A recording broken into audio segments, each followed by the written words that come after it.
Isang napakagandang taon at mapagpalang araw sa ating lahat. Kabanong, kayanggaw at mga kabangers, maraming salamat sa walang sawang pagbibigay sa amin ng magagandang kwento na puno ng aral sa buhay. Naalala ko tuloy ang sinabi ng mga namayapa akong mga magulang na dito sa mundong ito ay mas tinitingnan ng mga tao ang katayuan sa buhay, na ito ang nagiging dibisyon at dahilan ng respeto sa isa't isa. Pero sa katapusan, kapag pare-pareho na tayong nakalubog sa lupa, parehong lupa lang ang tatabon sa atin. Parehong uod lang ang kakain sa nabubulok nating katawan. Iisa lang ang sukatan ng lahat pagdating sa kamatayan. Itago niyo na lang ako sa pangalang Cyrus. 35 years old at hindi ko tunay na pangalan. Galing ako sa mayamang pamilya, bilyonaryo. Pero hindi kami yung mga nababalitang kontraktor na gumagawa ng mga ghost projects. Mayaman man kami, pero hindi namin ito pinangangalandakan. Itong isang bagay na may pagmamalaki kong natutunan ko mula sa namayapa kong mga magulang. Dahil nag-iisa lang akong anak, ako na ang nagmana ng mga naiwan nila. Ipinagpatuloy ko ito hanggang sa mas lalong lumago. Pero nanatili pa rin ang mga pako na nakatungtong sa lupa. Hindi ko itinuturing na iba ang sarili ko sa simpleng mamamayan. Dahil kung wala sila, ay wala rin ako sa katayuang ito. Ang ibabahagi ko ay isang sikreto, kaya hindi na ako magbabanggit ng kung ano-anong lugar. Para na rin sa proteksyon ng nakararami. Nawa po'y magustuhan niyo ang aking ibabahagi. Kung handa na kayo makinig, kabanong, mga kabangers at mga kayanggaw, ito ang aking kwento.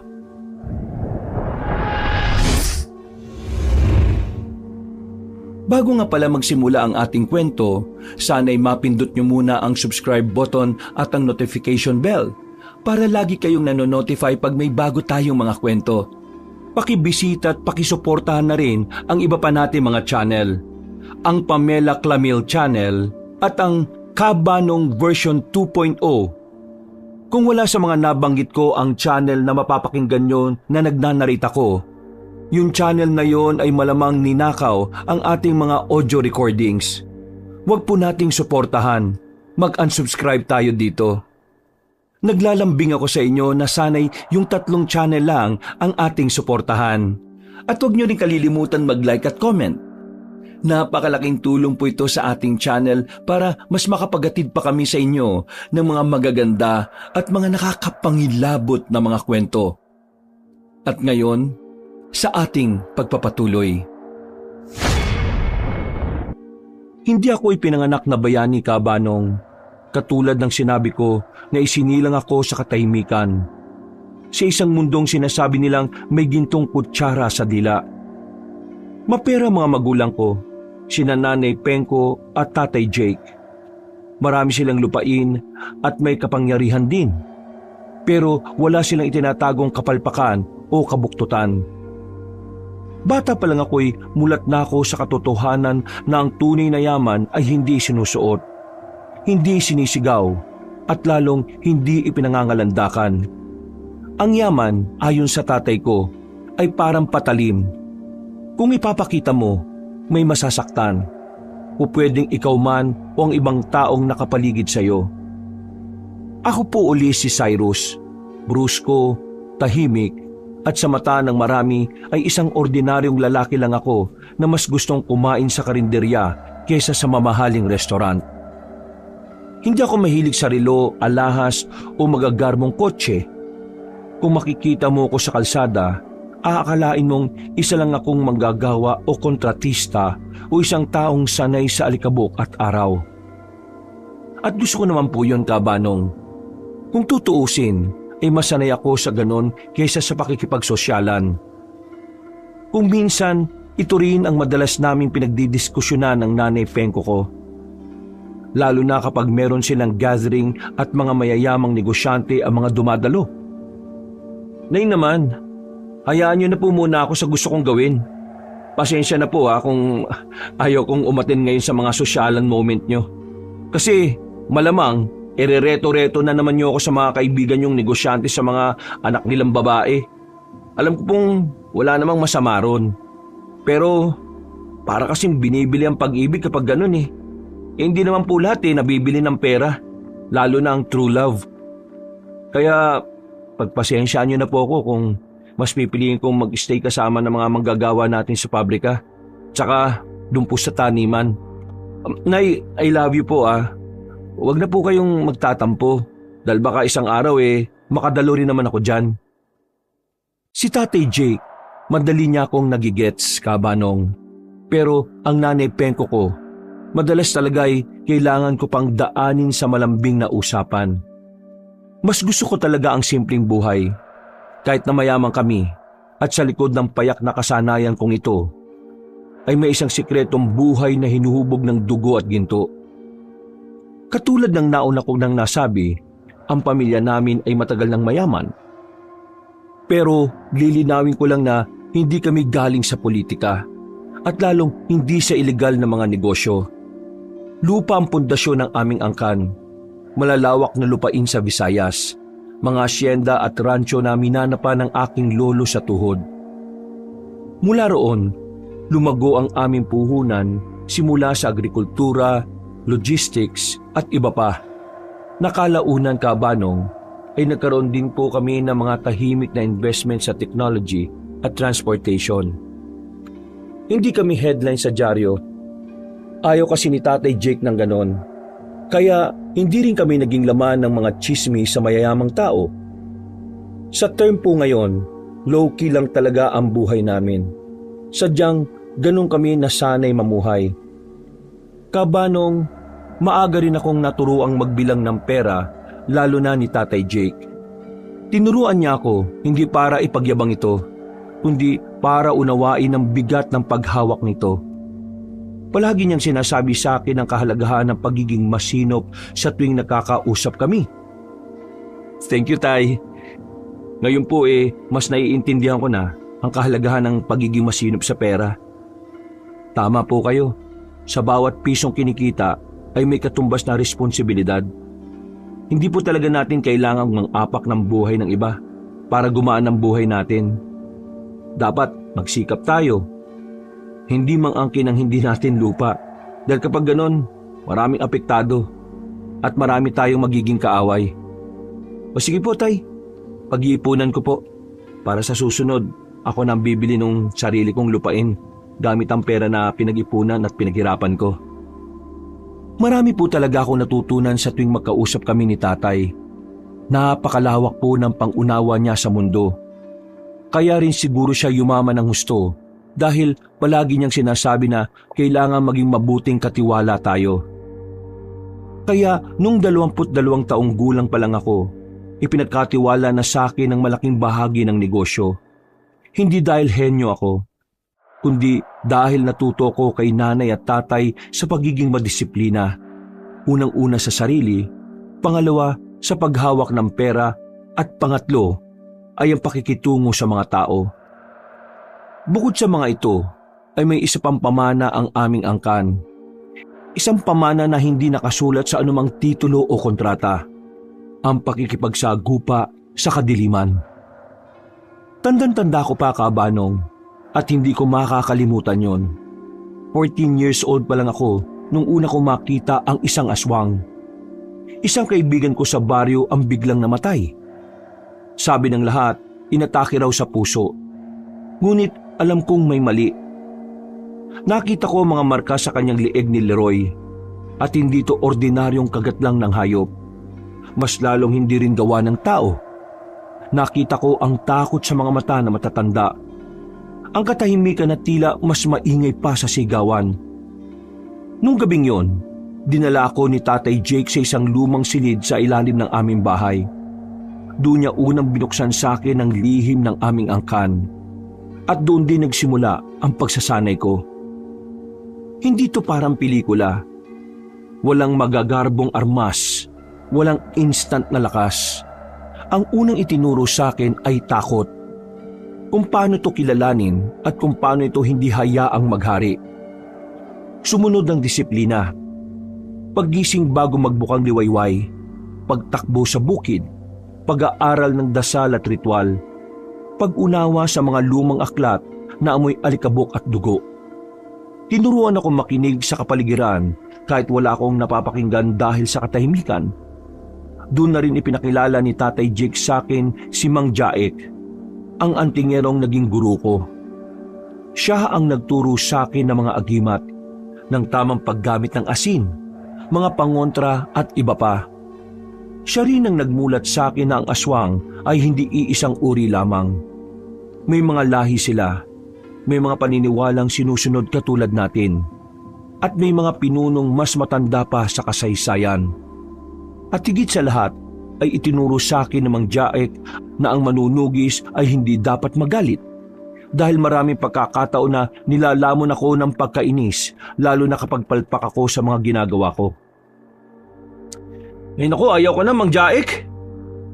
Ay, bakit ayaw mo na? Bakit naman? Wala pa nga tayo sa kalagitnaan eh. Naiinis na ako eh. Hindi ko makuha-kuha yung tinuturo niyo sa akin. Di yata ako para dito, Mang Jaek eh. Dahil lang sa naiinis ka at hindi mo makuha yung tinuturo ko naisip mo na kagad na baka hindi ka para rito? Opo, ganun na nga po, Mang Jaek. Sa tingin mo ba dinala ka rito ng tatay mo dahil lang siya wala? Hindi ko po sigurado. Kapag nasa estado tayo ng galit o kahit anong emosyon, hindi tayo kaagad dapat nagdidesisyon. Dahil baka sa huli pagsisihan natin to. Ano pong ibig sabihin nun? Lalo na kapag galit tayo. Dahil ang galit, isa yan sa paboritong sandata na kadiliman laban sa atin. Paano niyo naman po nasabi? Kapag galit tayo, nawawala tayo sa katwiran. Naapektuhan nito ang ating desisyon at ang pagnanais na magpatuloy. Gustong-gusto yun ang kaaway natin. Dahil doon nila tayo madaling matatalo at madadali. Ganun po pala. Oo, kaya sa susunod, kapag ganyan, huminga ka lang ng malalim. Mga 3 beses o higit pa. Dahil pakakalmahin nito ang damdamin at isip mo. Makakapag-isip ka uli ng tama. Sige, gawin mo. Sige po. Inhale, exhale. Inhale. Exhale. Inhale. Exhale. Inhale. Exhale. Anong pakiramdam mo ngayon? Aba, tama po kayo, Mang Jaek ah. Gumaan nga ang pakiramdam ko. Mahusay. Di, kaya mo nang gawin ulit yung ginagawa mo kanina na hindi mo matapos-tapos. Naisa niyo po ako nun, Mang Jaek ah. Habang lumalaki ako, Kabanong, ay sabay na lumalalim ang aking 2 buhay. Sa umaga, ako ang negosyanteng tahimik magdesisyon, maingat sa pagwaldas ng pera at walang arte sa pakikitungo. Sa gabi naman, ay ako ang naglalakad sa mga lugar na iniiwasan ng iba. Sa mga lugar kung saan nananahan ng mga alagad ng kadiliman. May tuturing ko nga ang sarili ko na si Batman, kaya paborito ko siyang superhero. Ang kaibahan lang namin, bukod sa walang nakakaalam na mga ikinikilos ko, maliban sa alagad ng kadiliman, hindi ko rin itinuturing na superhero ang aking sarili. Ang bayani para sa akin, Kabanong, ay yung mga taong araw-araw nakikipagsapalaran na maitawid ang buhay nila sa pang-araw-araw. Ganun ang sabi ni Tatay Jake at Mang Jaek. Sa halip na tawagin kaming bayani, mas kilalanin namin ang aming sarili bilang tagalinis ng kalat ng kadiliman. Pero hindi naman kami basta-basta nangingialam sa galaw ng mga aswang at iba pang nananahang kampo ng kadiliman. Meron din kaming sinusunod na alituntunin. Parang isang lihim na batas sa ilalim ng pagpapatupad ng hindi pangkaraniwan, kung saan ay hindi nasakop ng mga normal na tao. Kapag may aswang na nagiging sakim, kapag may lahing lumalabag sa sinaunang kasunduan na huwag gambalain ng mga inosente, dati ay isa si Tatay Jake sa tinatawag. Pero ngayon, ako na ang nakalinya sa aming pamilya. Hindi ako naniningil ng bayad, Kabanong, at lalong hindi rin humihingi ng pasasalamat. Ang kapalit lang ay katahimikan. Mang Jaek, ito na lang po ang natira sa katawan ng aswang na pinahahunting sa akin. Ano naman ang gagawin mo dyan sa singsing na yan? Hindi ko po alam eh. Baka lang mag-iiwan lang yan ng bakas ng aswang na napatay mo. Itapon yan at ipaagos mo na lang sa ilog bago pa masundan ng amoy. Opo, sige po. Ay, siya nga pala, Cyrus. Po. Babalik na ako sa probinsya. Tapos na naman ang libing ng mga magulang mo. Wala na rin sigurong dahilan para manatili ako rito. Ganun po ba? Pero pwede naman po kayo mag-stay dito hanggang kailan nyo gusto. Malawak para sa atin tong mansyon na ito. At alam mo naman na mas komportable ako sa gubat. Mas tahimik. At mas madali kong nakakapaniig ang dapat kong makaniig. Kung ano po ang desisyon nyo. Sige po, ipapatid ko na lang po kayo sa mga tao ko. Salamat. Magpapahinga na ako. At inuulit ko lang. Itigil mo na ang mga pangongolekta ng mga kagamitan ng mga napaslang mong aswang. Sabay-sabay mo na yung ipaago sa ilog. Dati pa naman kitang sinabihan na huwag mag-iiwan ng bakas nila, hindi ba? Ikaw talaga, Cyrus ka, oh. Sige po, susundin ko po yung mga sinabi ninyo. Itatapon ko na po bukas. Abay, ngayon mo na gawin. Huwag mong maliitin ang kakayahan ng kadiliman. Hindi porket protektado ang mansyon mo laban sa kanila magpapakampante ka na. Hindi ko naman nakaligtang ituro sa iyo na 10 beses na mas malakas ang pang-amoy nila kaysa sa mga tao at hayop. Pag buong baliwalain ang sinabi ko, ha? Bago pa may hindi magandang mangyari. Opo, naintindihan ko naman po eh. Salamat po ulit sa pagpapaalala. Ginawa ko nga ang sinabing yun ni Mang Jaek. Pinanood ko sa ilog ang mga kagamitan ng mga napatay kong aswang. Wala kong itinira kahit na isa. Kung tutuusin ka, Banong, matagal ko nang alam yon. Hindi ko lang talaga maiwasan na kolektahin yon sa hindi ko rin maintindihang bagay. Siguro, iniisip ko na lang na yun na ang nagsisilbi kong trophy sa bawat aswang na napapatay ko. Pero alam kong mali yun. Pagkatapos ng libing ni Tatay Jake, ilang taon din akong namalagi sa mansyon para sa pagpapatakbo ng mga negosyong naiwan sa pangalan ko. Hindi na nga rin kami nagkita pa ni Mang Jaek dahil halos hindi na ako nauwi sa rancho at asyenda namin sa probinsya. Ipinamahala ko na kasi kay Tio Cuenca ang pamamalakad doon. Nag-iisa siyang kapatid ng nanay ko. At dahil wala rin namang asawa at anak, kaya hinayaan ko siya sa negosyo. Naging maayos naman ang takbo ng pamamahala niya habang nandito ako sa Luzon. Lilinawin ko lang, Kabanong, na walang alam si Tio sa kung ano ang meron sa akin bilang isang manunugis na mga aswang. Lumipas pa ang mga araw, linggo, buwan at taon, ay ganun pa rin ang naging takbo ng buhay ko. Kilalang simpleng negosyante sa umaga at pagsapit naman ng gabi ng pangangailangan, kilala ko ng mga alagad ng kadiliman bilang tagalinis at manunugis nila. Sinigurado ko talaga na payapa ang gabi ng nasasakupan naming lugar. At yun ang pinakamatagal kong naibigay. Hanggang isang gabi ay nabasag ang lahat. Ang gabing kinuha sa akin sina Mang Mon at Manang Alisa. Ang mag-asawang yon ang nagpalaki sa akin sa mansyon. Sila ang unang bumabati sa akin tuwing umaga. Ang huling nag-aalala tuwing gabi. Mga simpleng kasambahay lang sila, pero itinuring ko na rin silang kadugo ko at parang mga magulang. Nang gabing yon, habang wala ako, pinasok ang mansyon. Ang akala ko pa nga nung una ay normal na insidente lang. Pero na makita ko ang walang buhay nilang katawan, ay dito ko naunawaan ng lahat. Na hindi ito basta-basta krimen lang, Kabanong. Nagpapahiwatig ito ng isang digmaan sa pagitan ko at ng mga alagad ng kadiliman. Hindi ko naabutan o natunugan man lang ang mga nangyari. At yun ang pinakamabigat na kasalanan na pasan ko hanggang ngayon. Kung nakita ko sana, kung naramdaman ko sana ang paparating na kadiliman, baka buhay pa sila. Baka hindi ko naririnig ang kanilang mga pangalan sa hangin tuwing gabi. Baka hindi ko dala ang bigat na ito sa bawat paghinga ko.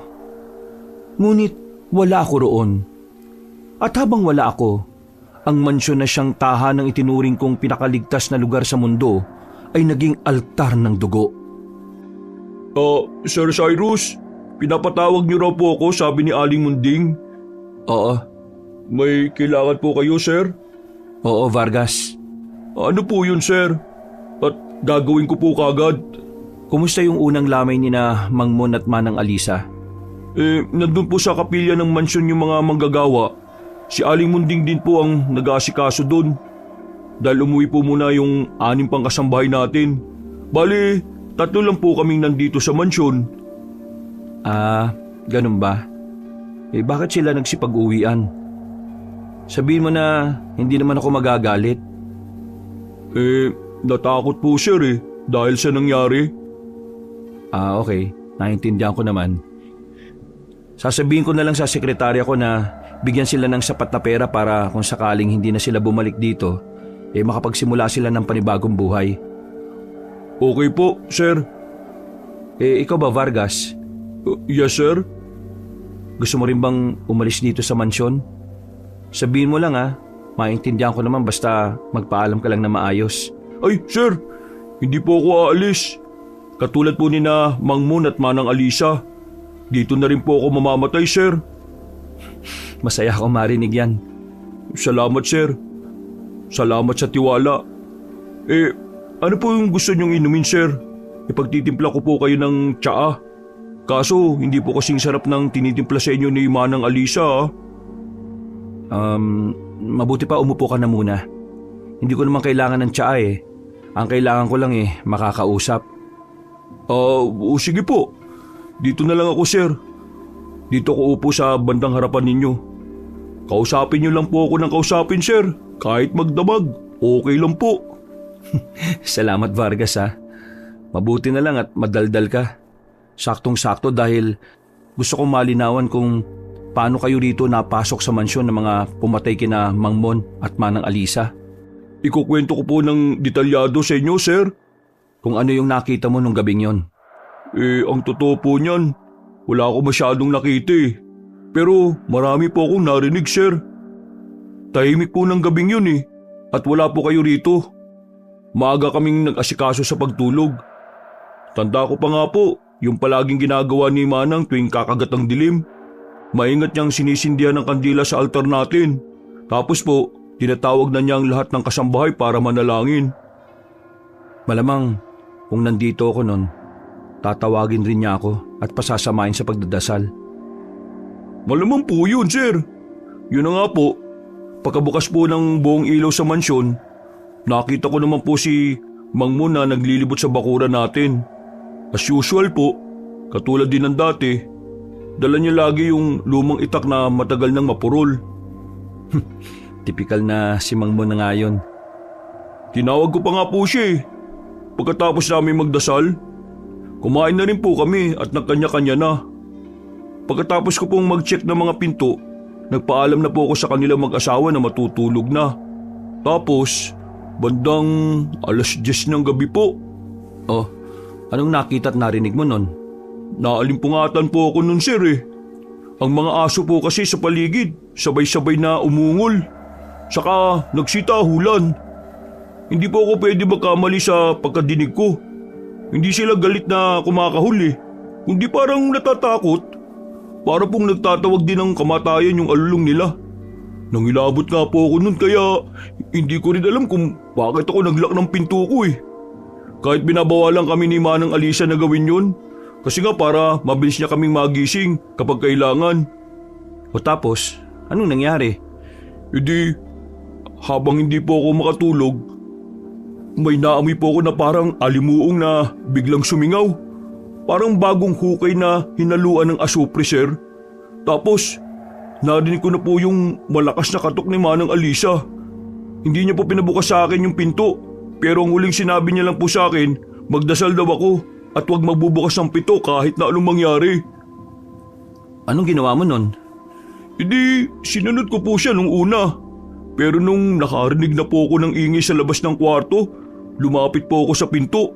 Pasimple ko pong binuksan ito tapos nakita ko po si Mang Mon na may hawak na baril. Medyo may dugo siya sa braso Kaya natakot ako at tinawag siya.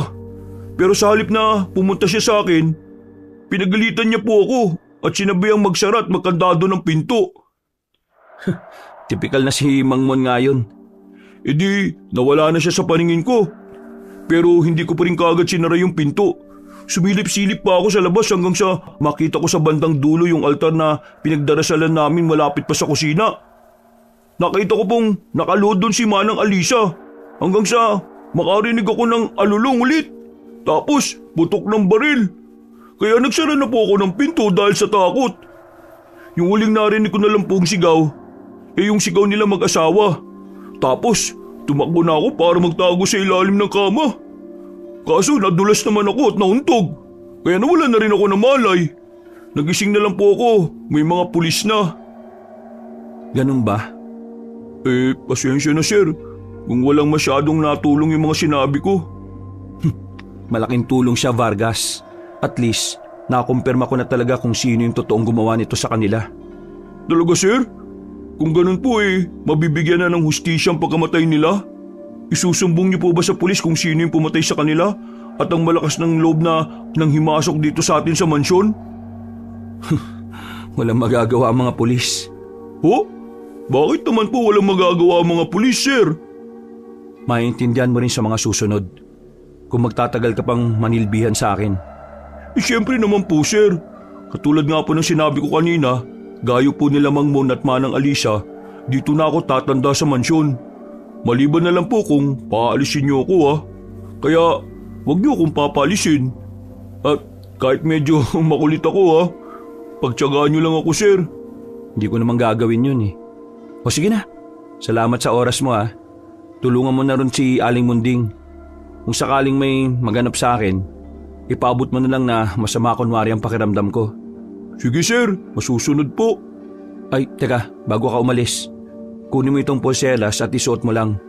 Huwag mo yung aalisin kahit na naliligo ka Sige sir, salamat po. Welcome. O sige na, magpapahinga na ako. Kabanong pagkaalis ni Cyrus, nagsagawa kaagad ako ng kakaibang ritual na natutunan ko kay Mang Jaek. Isang ritual para makapaniig sa panaginip ang mga namayapa na. Natulog na nga kaagad ako pagkatapos. Pero sa halip na makausap ko ang sino man sa dalawa, ay iba ang ipinakita sa aking panaginip. Ang tila karugtong na mga sinabi ni Vargas nung nag-uusap kami. Nakatayo ko sa tapat ng altar, malapit sa kusina. Nakita ko si Manang Alisa na nagdarasal. Hanggang sa marinig ko ang pagaralgal na ungol ng isang nilalang. Alam ko na kagad na aswang yon na nagpapanggap pang pusa kunwari. Ang tunog ay parang laman na humahampas sa yero. Mabigat, malakas, at may kasamang mahinang halakhak na tila nanggagaling sa ilalim ng lupa. Napalingon ako sa likuran. Nakita ko nakatapat si Mang Mon sa bintana at nakatutok ang hawak niyang shotgun. Sakto naman na unang bumigay ang mga bintana sa kabilang gilid niya, kung saan hindi siya nakatutok. Isa-isang nabasag ang salamin, ngunit walang pumasok. Para bang sinusukat muna ng mga nilalang sa labas ang tapang ng mga hinahunting nila. Napatingin ako ulit kay Manang Alisa. Nagtama pa ang mga mata namin pero alam kong hindi niya ako nakikita dahil panaginip lang ang lahat. Ramdam at kita ko sa mga mata niya ang takot pero hindi siya nagpapahalata. Meron na kasi siyang idea na kung sino ako at aware silang pareho sa ganong sitwasyon. Dahil noon pa man, sinasabi ko sa kanila ni Tatay Jake ang tungkol dito na balang araw ay posibleng isa sila sa balikan ng mga kalaban namin sa kadiliman. Manang, bakit hindi po kayo nagtago? Bago ko pa matapos ang sinasabi ko, nakarinig na ako ng malakas na kalabog mula sa itaas. Ang unang aswang ay pumasok sa kusina sa pamamagitan ng kisame. Kitang-kita ko ang itsura nito. Nakabaliktad ng katawan, ang mga kamay ay parang paa ng insekto na kumakapit sa kahoy. Ang mga mata ay naninilaw at ang mga mahahabang ngipin ay nakausli, pati ang dilang naglalaway. Sumigaw si Manang Alisa sa kanyang asawa pagkakita sa nasabing nilalang. Gusto ko mang tumulong pero wala akong magawa. Para lang kasi akong nanonood sa mga pangyayari. Hinampas ni Mang Mon ng nilalang gamit ang luma niyang itak. Pagkatapos ay sa kanya ginamit ang shotgun.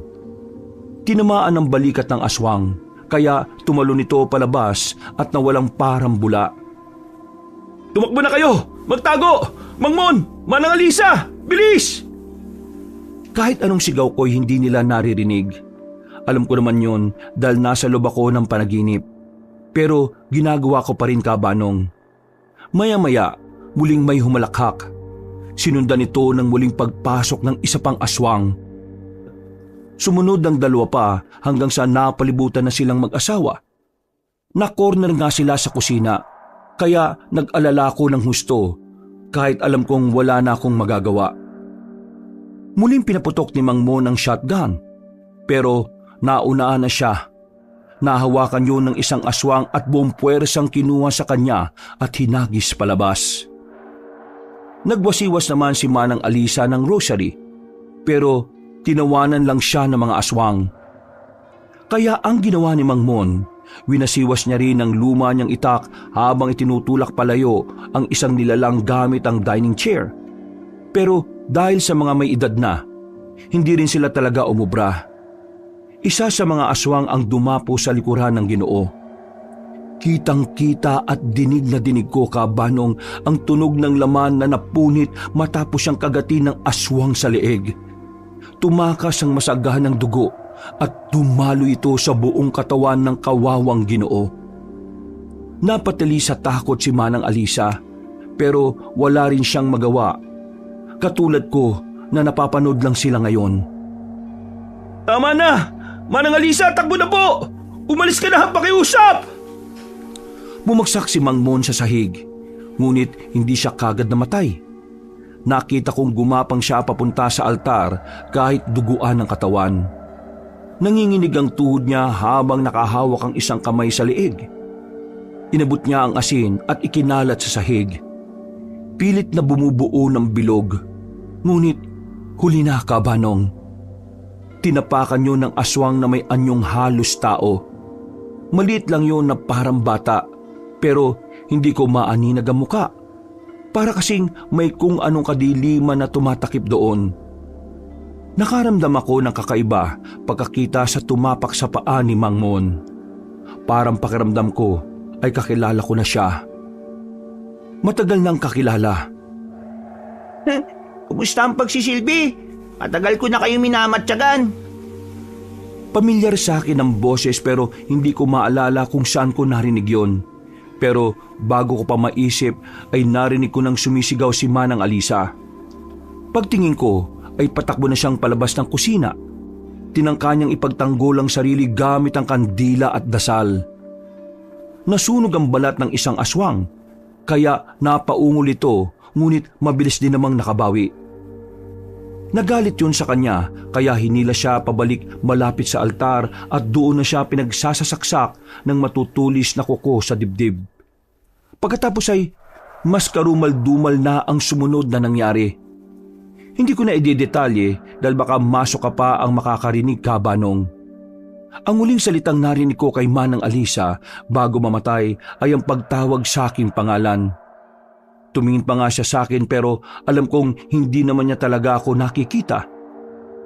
Paglingon ko kay Mang Mon, umiiyak na lang siya habang pinagmamasdan ang asawang wala ng buhay.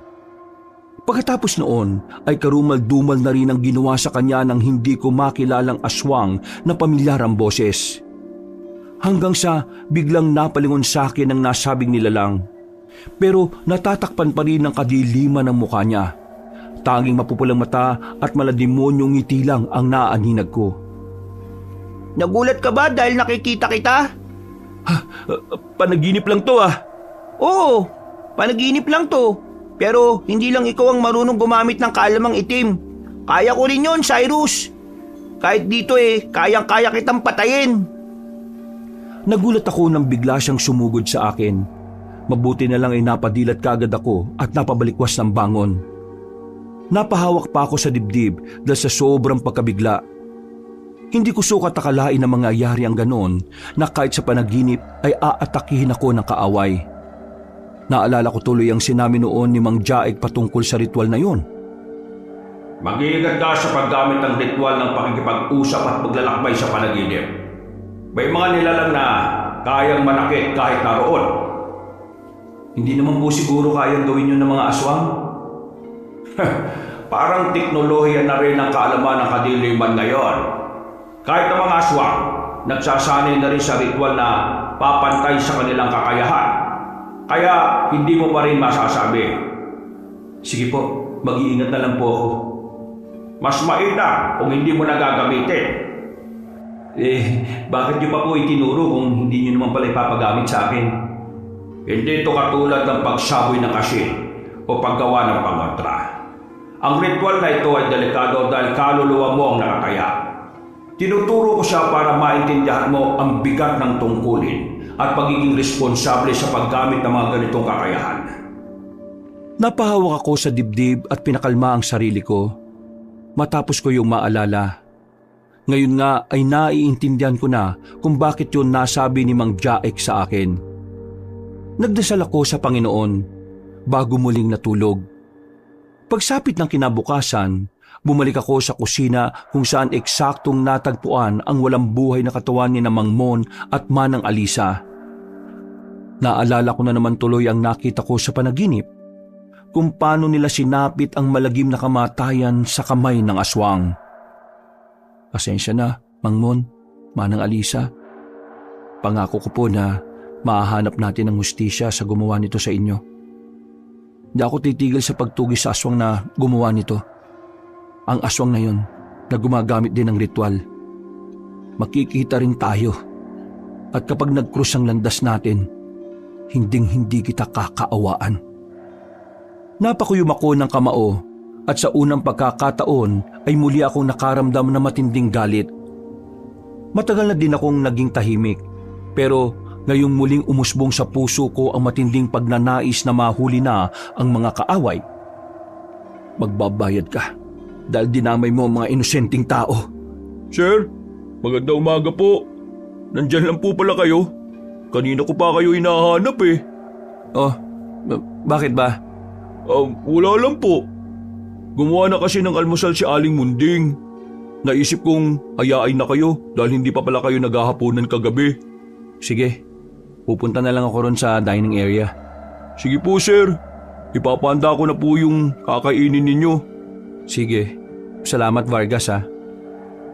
Pagkatapos ng libing ni Mang Mon at Manang Alisa, ay umuwi ako sa probinsya ng walang abiso.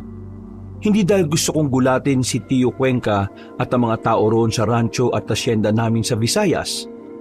Gusto ko kasing lutasin ng tahimik ang nangyari sa pinakamalalapit kong kasambahay. At alam kong may mahahanap akong sagot sa aming probinsya. Kutob ko lang kabanong ang ginawa kong pruweba dahil importante ito lalo na kapag sa mga ganitong klase ng sitwasyon. Isa ito sa itinuro sa akin ni Tatay Jake at ni Mang Jaek. Lumapag ang eroplano sa isang maliit at halos hindi nagagamit na paliparan ng aming pamilya sa Visayas bandang hapon. At dahil nga sa low-key na bilyonaryo lang ako, kaya walang seremonya o kung ano-anong pagsalubong. Katulad ng mga ginagawa ng mayayamang tao. Mula roon ay bumiyaya ko sakay ng isang lumang SUV na matagal ko nang ginagamit kapag ayokong makilala. Wala akong kahit na anong convoy at walang mga armadong mga bantay. Dahil ayaw ko rin kasing madami sila kung sakaling may mga sumalakay sa akin na aswang. Maayos naman ang naging biyahe ko kabanong, pero bago pa man ako tuluyang makarating sa rancho, ramdam ko na kagad ang pagbabago. Sa simoy pa lang ng hangin, alam ko nang may kakaiba sa lugar. Mabigat kasi ito sa pakiramdam na parang may nakapatong sa dibdib ko. Kahit bukas sa mga bintana ng sasakyan, pakiramdam ko'y parang nakakulob ang mundo. Bakit ganito ang aura ng rancho? Anong ginawa ni Tio Cuenca rito? Siguradong magugulat siya kapag nakita akong biglang pumarito. Saglit akong huminto at pumikit. Pinakiramdaman ng paligid. Katulad ng pagsasanay na ginagawa namin ni Tatay Jake noon.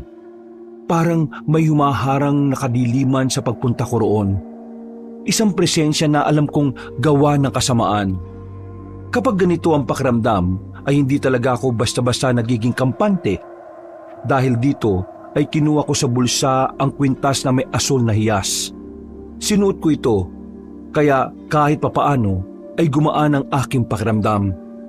Nag-sign of the cross din ako at bumulong ng dasal sa hangin. Sa ganitong paraan ay maipaparating ko sa mga elementong kaanib na kailangan ko ng tulong nila. At habang tinataha ko ang mahabang kalsada papasok sa lupang sakop ng aming rancho at hasyenda, unti-unti kong napansin ang mga detalyeng dati ay hindi ko kailangang pag-isipan. Ang mga puno sa gilid ng daan ay parang nakayuko at merong ipinapahiwatig. Para silang pinilit yumuko ng bigat ng puwersa na kadiliman. Ang mga damo naman, Kabanong, ay matataas na halatang hindi na ginagapas. Tila pinabayaan. Ngunit hindi rin ito basta kapabayaan. May pattern ng pagkakatubo na parang may iniwasan. Parang may lugar na parang ayaw nilang lapitan. Ano na nangyari rito sa rancho? Bakit ganito? Ang bigat-bigat ng pakiramdam ko. Kahit suot ko na itong kwintas, kailangan kong makausap si Tio Cuenca sa lalong madaling panahon. Nagpatuloy ako hanggang sa magawi ang tingin ko sa bukirin sa hindi kalayuan. Doon medyo nagtagal ang tingin ko. Ang lupa kasing dating kayumanggi, buhay at may tanda ng pagiging mataba. Ngayon ay mas madilim na. Kapag tinatamaan ng araw ay hindi ito kumikinang. Para bang natuyot na ito at hindi na dinidiligan. Pinabagal ko ang takbo ng sasakyan. Habang palapit ako sa unang tarangkahan ng rancho, napansin kong nakabukas lang ito ng hindi man lang dapat. Oh, bakit nakabukas yung unang gate ng rancho? Kailan po ito sinimulang iwan ng bukas at walang tao? Nasabi ko yung Kabanong dahil ang tarangkahan na yon ay palaging nakasara lalo na kung walang gwardya.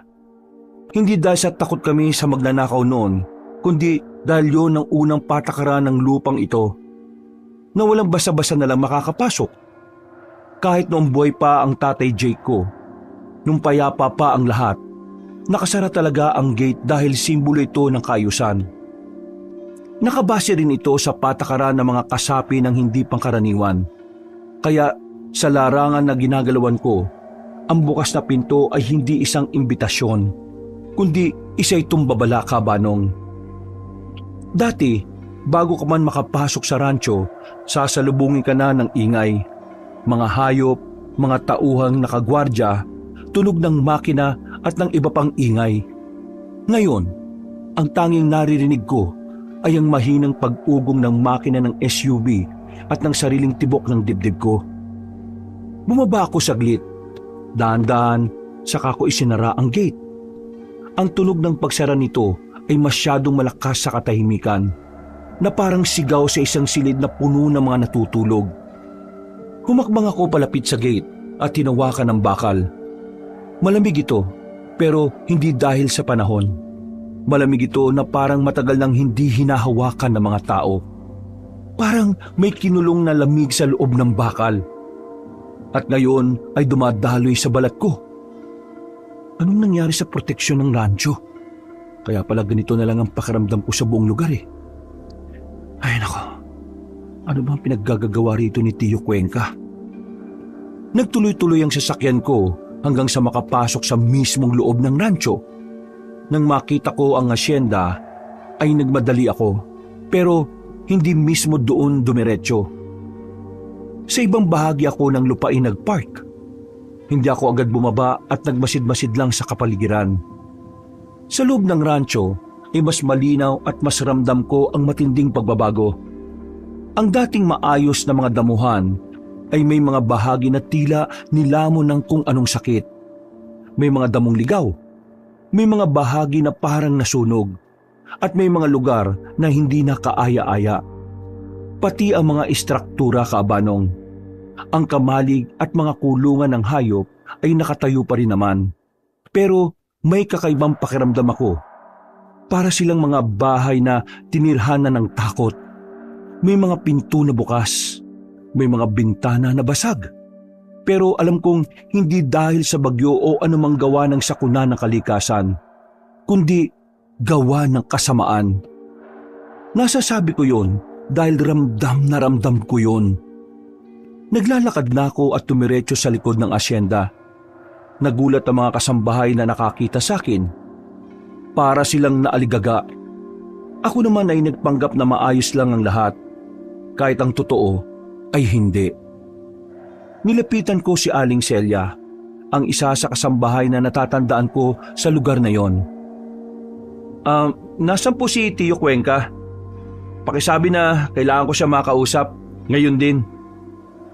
Aligaga siyang tumigil sa ginagawa at inakyat nga ang tiyuhin ko sa ikalawang palapag.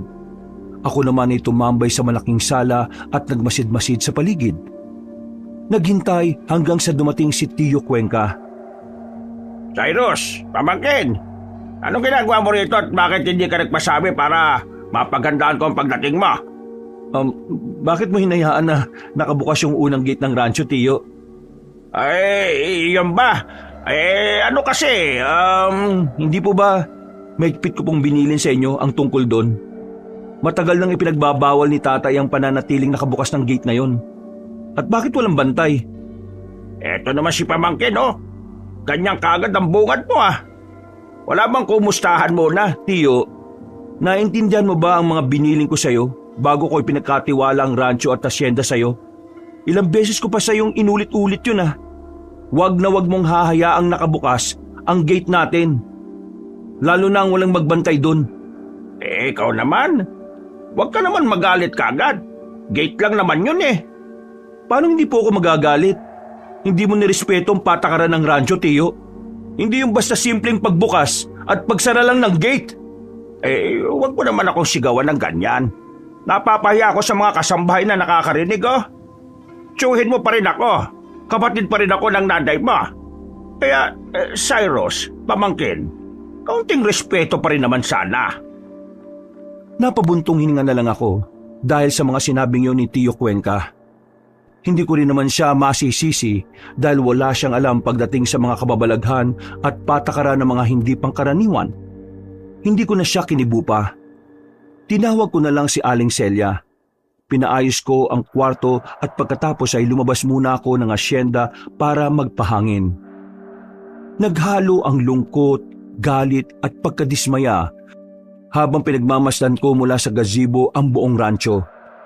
Ramdam ko ang kawalang buhay nito ngayon kumpara noong kami pa ang namamahala. Bigla akong nagsisi, Kabanong, na kay Tio Cuenca ko pa ipinamahala ang rancho. At mabilis na lumipas ang oras. Pagbalik ko sa asyenda, nagtungo lang ako sa kwarto at nagkulong maghapon. Marami akong iniisip.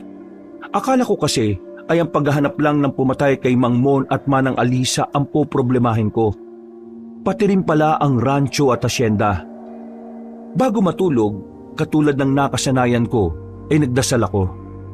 Pagkatapos ay nagpakawala ng orasyon ng katahimikan. Ibig sabihin ay hindi ko maririnig ang kahit na anong ingay sa labas ng kwarto. Wala rin makakagambala sa akin, lalo na sa masasamang elemento o kung ano paman. Kinabukasan, maaga kong bumangon. Kapilang ang inalmusal ko at ang kamuting binigay ni Aling Celia. Hindi ko rin kasi feel na kumain ng masasarap na pagkain. Hindi ko pa rin kinibo si Tio Cuenca. Lumabas ako at habang naglalakad ay may naamoy akong kakaiba. Pamilyar ang amoy na ito dahil ganito ang amoy ng kasamaan.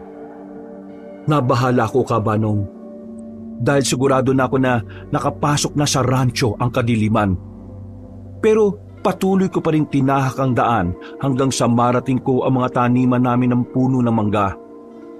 Nagulat ako sa aking nakita dahil may mga itim na marka sa bawat paligid ng mga puno.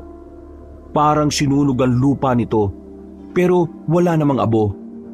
Parang may ibinuhos, pero walang bakas ng likido. Ang mga ugat ng puno ay bahagyang nakaangat, at ang balat nito ay may mga bitak na hindi ko matandaan na nariyan dati. Sa totoo lang, ay ngayon ko lang yun nakita pero sigurado akong hindi yun maganda. Ano itong mga marka na to? Pinapasok na talaga ni Tio yung mga kalaban namin. Ay nako, pasensya na, Nay, Tay. Nagkamali ako sa pagpili ng mga ngalaga rito sa rancho natin. Inilapat ko ang palad ko sa puno. Hindi ko alam kung bakit ko ginawa yon. Siguro dahil sa paniniwalang ang mga matatandang puno ay saksi sa lahat. Kung may alam ang lupang ito, ang punong yun ang una kong kakausapin. At sa sandaling yun ay may kung anong pumasok sa isip ko. Isang pakiramdam na alam kong hindi galing sa akin. Parang may huminga rin sa batok ko. Kaya mabilis akong lumingon pero wala namang kahit sinong tao roon. Kung sino ka man, magpakita ka na! Bago pa kita tugisin! Hindi ko pa man natatapos ang pagsasalita ay may lalaking lumabas na mula sa pagtatago sa puno. Hindi siya kalayuan sa akin at hindi rin pamilyar ang kanyang mukha. Pinaggana ko kagad ang talas ng pakiramdam ko. Dito ko nakumpirma na hindi siya normal na tao. Hindi talaga siya tao, kundi isang aswang. Nayanggaw na aswang. Namumutla pa ang kanyang mukha. Halatang bago pa lang siyang nayanggaw. Maliliit pa lang kasi ang itim na ugat sa leeg niya. Pero base sa pamumula ng kanyang mga mata at amoy, nakatikim na siya ng sariwang dugo at karne ng tao. Talagang malakas ang lobo na pumasok sa rancho ng mga manunugis, ha? Hindi niyo na sinusunod ang patakaran at wala na kayong takot. Hindi sinusunod ang patakaran at wala nang takot? Nagpapatawa ka ba, dayuhan? Anong ibig mong sabihin? Hindi mo ba ako nakikilala? Ako ang may-ari ng rancho na ito at isa akong manunugis. May-ari? Manunugis ang may-ari ng rancho? Kung manunugis ka talaga, pakiramdaman mo ang paligid at sabihin mo sa akin kung saan banda ang sinasabi mong pag-aari. Ang lugar na ito ng manunugis ay matagal nang walang nananahan na tagalinis sa lugar na ito. Balwarte na ito ng mga aswang. Kaya ako, nagdesisyon na maging kauri nila. Kesa naman mamatay na lang ako at maging pagkain nila. Anong sinasabi mo? Hindi ko na kailangan magpaliwanag pa sa'yo. Huhuliin na lang kita at dadalhin sa pinuno namin para nang sa ganun sila ang magpaliwanag sa'yo. Habang pinagpipiyasahan namin lahat ang sariwa mong katawan. Mukha ka pa namang masarap. Matipuno ka, maputi, gwapo at talagang nangangamoy ang... Oh, bakit natigilan ka? Ngayon mo lang ba nararamdaman ng totoo kong katauhan? Paanong ordinaryong tao lang ang pakiramdam ko kanina? Hindi ka isang manunugis. Nilinglang mo ako. Alam ko na, dahil yan sa suot mong kwintas na aso lang hiyas. Kung ako sa'yo, tumakbo ka na habang may oras ka pa. Nang maramdaman ng aswang na seryoso ko, dali-dali siyang tumalikod at mabilis na tumakbo. Pero hindi ko siya hinayaang makatakas. Tumalon ako sa mga puno ng mangga hanggang sa maabutan ko siya. Pagkatapos ay nilundag ko siya sa likod. Pareho kaming natumba sa lupa, pero kaagad din kaming nakabangon pareho. Galit niya akong pinagmasdan hanggang sa makakita ako ng unti-unting paglitaw ng mga pangil niya. Dumami na rin ang itim na ugat sa magkabila niyang sentido at walang pag-aalinlangan siyang sumalakay. Ngumisi lang ako, kabanong, at hinayaan siya na parang batang nakikipag-agawan sa akin. Hanggang sa ikuyom ko ang kanan kong kamao. At mula roon, pinalabas ko ang kapiraso ng kapangyarihan mula sa kwintas. Nang sumugod siya, ay saka ko siya sinapak. Mukha lang mahina ang ginawa ko, pero malakas yun para sa isang aswang. Tumalsik siya at bumalandra sa katawan ng isang punong mangga. Natumba siya sa lupa pagkalaon. Pinilit niya ring tumayo pero halos magkalusog-lasog ang katawan niya kaya napasuka siya ng itim na dugo. Sino ka bang hayop ka? Isang beses ko nang sinabi sa'yo, ako ang may-ari ng rancho na ito. Isa akong manunugis. Ako ang tagalinis ng mga kagaya mong aswang. Pakiusap, huwag mo akong patayin. Naging aswang lang naman ako dahil ayaw kong kainin ako ng mga aswang na narito. Gusto ko lang mabuhay. Kaya parang awa mo na. Huwag mo akong papatayin. Depende yan sa magiging sagot mo sa lahat na magiging tanong ko. Nakakaintindihan ba tayo? Oo, sige. Sasabihin ko sa iyo lahat.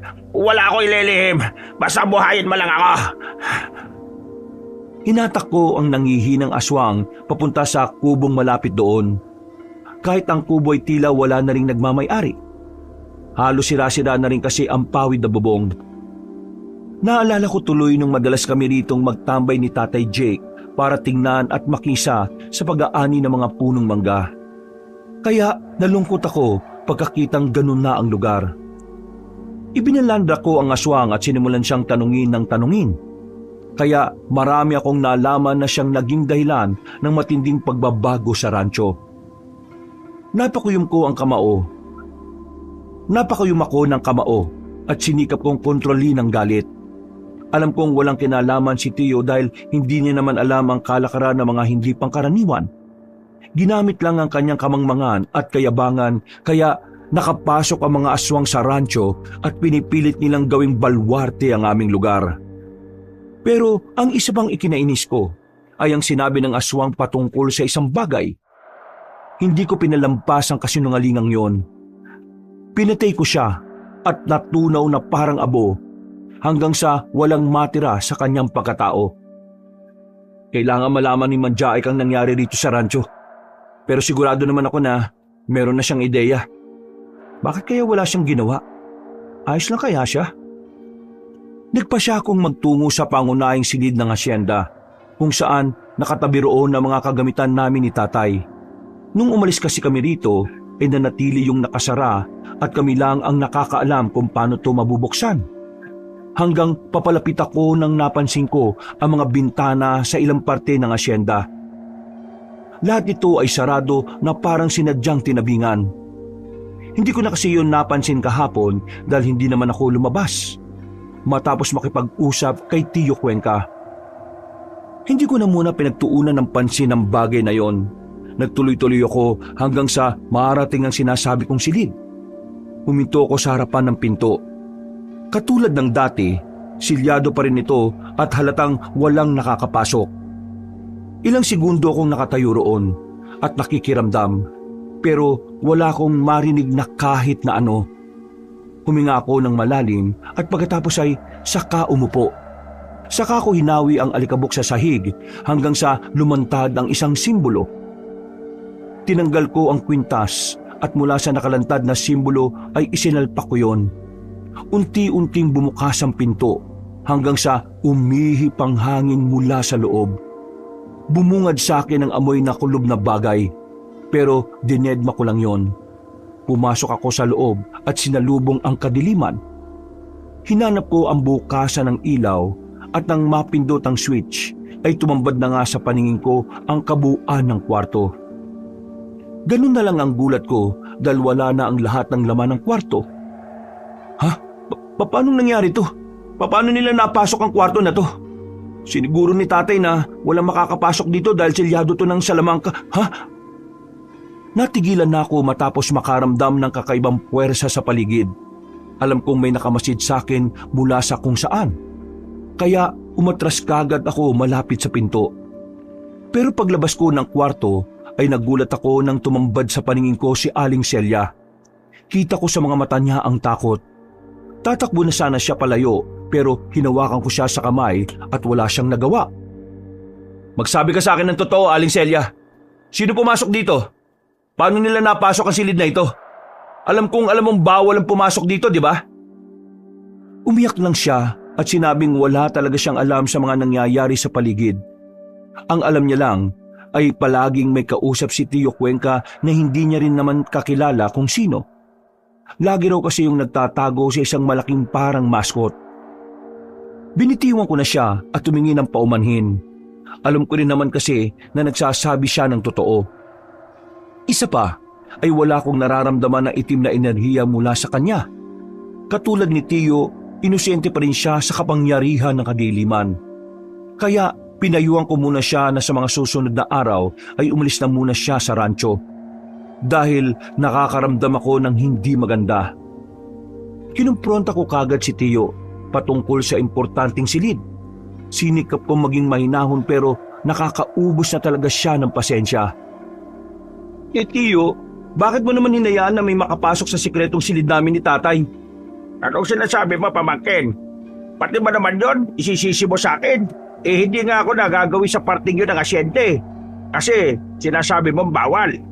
Bakit po nawala yung mga kagamitan sa loob ng kwarto? Hindi ko alam. Bakit ako tinatanong mo?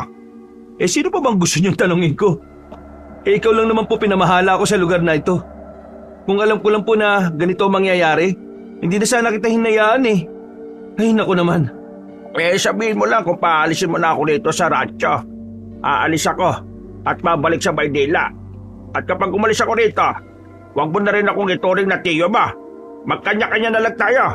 Kung ipagtatabuyan mo lang din ako. Hindi ko naman po gustong ipagtabuyan ka, Tiyo eh. Pero sa tagal mo na rito, hindi mo man lang sa akin sinabi na meron na palang problema ang rancho. Simula kahapon at kanina, kitang-kita ko na kagad ang matinding problema eh. Ano bang sinasabi mong problema ha? Maayos naman ang pamamalakad ko sa rancho ah. Maganda naman ang takbo ng negosyo at masisipag ang mga tauhan pati ang mga ka-business partner ko.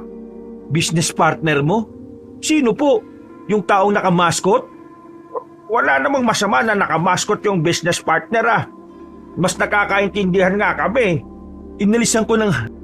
Mas nakakaintindihan nga kami. Inalisan ko na lang si Tiyo dahil baka mas lalo pa kami magtalo.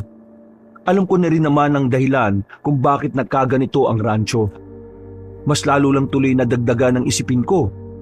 Dahil akala ko ay nga atupagin ko lang ay ang pagtugis sa pumatay kina Mang Mon at Manang Alisa.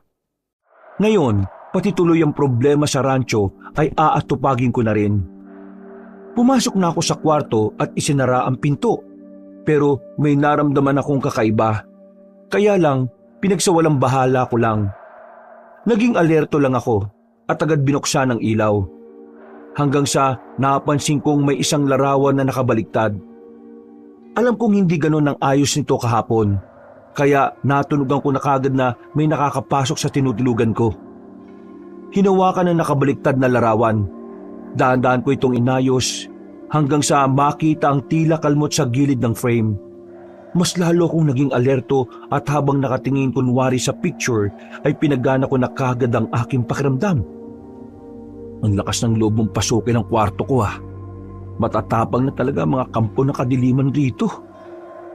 Totoo nga ang balita na bumalik na ang manunugis at tagalinis at ang totoong may-ari ng radyo. Magpakilala ka! Importante pa ba yun? Sa bagay, tama ka. Hindi na importante kung makilala mo ko o hindi. Mamamatay ka na rin naman eh. Mayayabang talaga ang mga katulad mo. Ikaw ang mamamatay dahil ibang-iba na ang lugar na ito kumpara noon. Ang dami mong sinasabi. Sumugod ka na para magkaalaman na tayo rito. Kami na ang namamayani sa lugar na ito at pati ang buong probinsya ay sasakupin na namin. Malakas kong hinampas ang mukha ng aswang at habang nagsasalita siya kanina ay nag-orasyon na ako ng selyo para sa katahimikan ng buong silid. Kaya ang anumang ingay na gagawin namin sa loob ng kwarto ay hindi maririnig sa labas. Ganon din na hindi namin maririnig ang anumang nasa labas. Bukod dito ay hindi walang sino mang makakapasok at makakalabas na alagad ng kadiliman sa ginawa kong selyo. Gumulong-gulong ang aswang palapit sa bintana. Dumugo kagad ang pagmumukha niya at sumuka ng itim na dugo. Pagkatapos ay umangil siya sa akin. Saka biglang umungol ng malakas na parang nagtatawag pa ng backup. Sige lang, umungol ka ng umungol, aswang, hanggang mawala ka ng boses. Dahil kahit anong gawin mo, walang makakarinig at sasaklolo sa'yo. Kanina ko pa sinelyuhan ang kwartong to at walang kahit sino makakalabas o makakapasok dito nang wala akong paintulot. Wala rin makakarinig sa atin dito at kahit sa labas, hindi natin sila maririnig. Dahil sa sinabi kong yon, ay nakita kong nataranta ang aswang. Nagpunta siya sa bintana at sinubukan lumabas pero tumalsik siya paloob na parang nakuryente. Umusok ang katawan niya at iika-ika siyang tumayo habang takot na humaharap sa akin. Sabi ko naman sa iyo, di ba? Ikaw ang pumasok sa sarili mong kamatayan. Kaya humanda kang aswang ka. Papatayin kita. Huwag ka nga magpatawa. Tingnan mo nga yung sarili mo. Maganda ka nang mamatay. Peste kang aswang ka. Umikot siya at patakbong pumunta sa pintuan sa pagbabaka sakaling makakatakas doon. Pero katulad sa bintana ay tumalsik lang siya pabalik at lalong naging sugatan. Kitang-kita ko na mas lalo siyang natakot. Kaya wala na akong inaksayang oras. Hindi ko na pinatagal ang buhay ng aswang. Sumugod ako at pinasan siya sa magkabilang balikat. Pagkatapos ay binali ko ang leeg niya hanggang sa mawalan ng buhay. Pagbagsak sa sahig ay idinikit ko kagad ang kwintas na may asul na hiyas. Dahilan upang unti-unting matunaw ang katawan niya at mag-alaabo sa hangin. Napabuntong hininga ko at nahiga sa kama na parang walang nangyari. Pero ang totoo ay nag-aalala rin ako sa mga kasama ko sa labas ng selyo. Katulad na lang ni Tio Cuenca, Aling Celia at ilang pang trabahador na hindi pa rin naging aswang. Inalis ko ang lahat ng laman ng isip ko hanggang sa makatulog ako ng payapa. Kinabukasan, pagkatapos magkape, ay naglibot-libot na ulit ako sa rancho para magmasid. At katulad kahapon, nakaengkwentro na naman ako ng mga nayanggaw na aswang. Pero sa pagkakataong yon, ay hindi lang isa kundi nasa 4 na sila. Naglaban kami malapit sa sapa kung saan liblib din at walang masyadong tao. Namumukhaan ko pa naman ang ilan sa mga kalalakihan na alam kong matagal na ring nagtatrabaho sa amin. Tanda ko sila nung bata pa ako at dito pa nanirahan. Pero wala akong magawa kundi ang labanan sila. Nang matalo ko at mapatay ang 4, may nakita kong pasimpleng nanonood sa akin mula sa hindi kalayuan. Nang mapansin niya ako ay dali-dali siyang tumakbo palayo. Hinabol ko siya pero nawala na kagad pagdating sa gilid ng sapa. Hindi ko na sinundan ang nasabing nilalang pero alam kong aswang din siya dahil naramdam ko. Sino kaya ang isang yon? Mas malakas ang puwersa ng kadiliman na bumabalot sa kanya kaysa sa ibang nakaengkwentro kong aswang ha. Lumalala na talaga ang sitwasyon dito at lantara na sila kung umatake. Baka pag pinatagal ko pa ito mas marami pang madamay na inosente kasama ng tiyo ko pati ang iba pa sa asyenda. Ay, kailangan ko na talaga siyang katagpuin. Hindi na po pwede ang ganito. Dapat matapos na ang problema rito sa lalong madaling panahon. Naglibot-libot pa ako sa buong rancho para mas makita kung gaano nakalawak ang kadilimang bumabalot doon. Hanggang sa maisipan kong umalis na muna. Hindi ko sinabi kay Tio Cuenca o Aling Celia na aalis ako. Hindi rin ako nagpaalam. Nagpunta na nga ako sa kabundukan para hanapin at sadyain ang dati kong guro na si Mang Jaek. Matagal pa naman kaming wala ng komunikasyon at medyo limot ko na rin ang lugar. Pero salamat na lang din sa malakas kong pakiramdam, Kabanong, dahil natunton ko pa rin ang lungga niya. Ang bahay niya ay nasa gilid ng bundok, lampas sa baryong bihira ng puntahan ng mga tao. Wala itong kahit na anong bakod o gate katulad ng sa rancho. Isang maliit na kubong kahoy lang ito na parang anumang oras ay guguho. Pero ang totoo ay mas matibay pa ito sa rancho o kahit sa mansyon ko sa Luzon. Ang mga ganitong bagay, lalo na ang isang guro, ay hindi basta-basta bumibigay. Habang nakatingin sa nasabing kubo ay napapaisip ako. Hindi ko rin kasi alam kung paano haharap kay Mang Jaek. Kaya mo to, Cyrus. Matagal ka nang nakatayo riyan.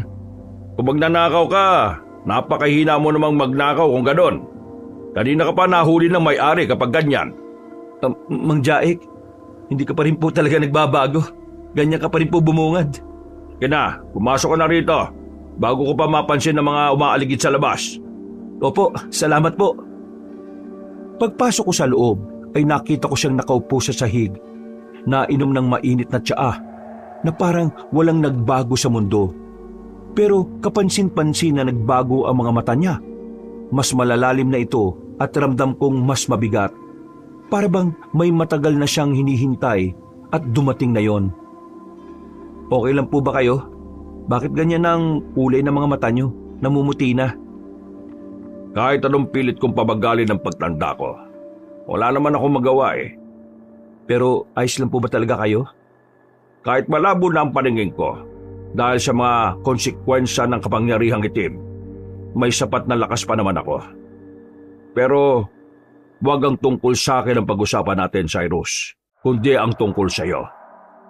Alam ko kung bakit ka naparito.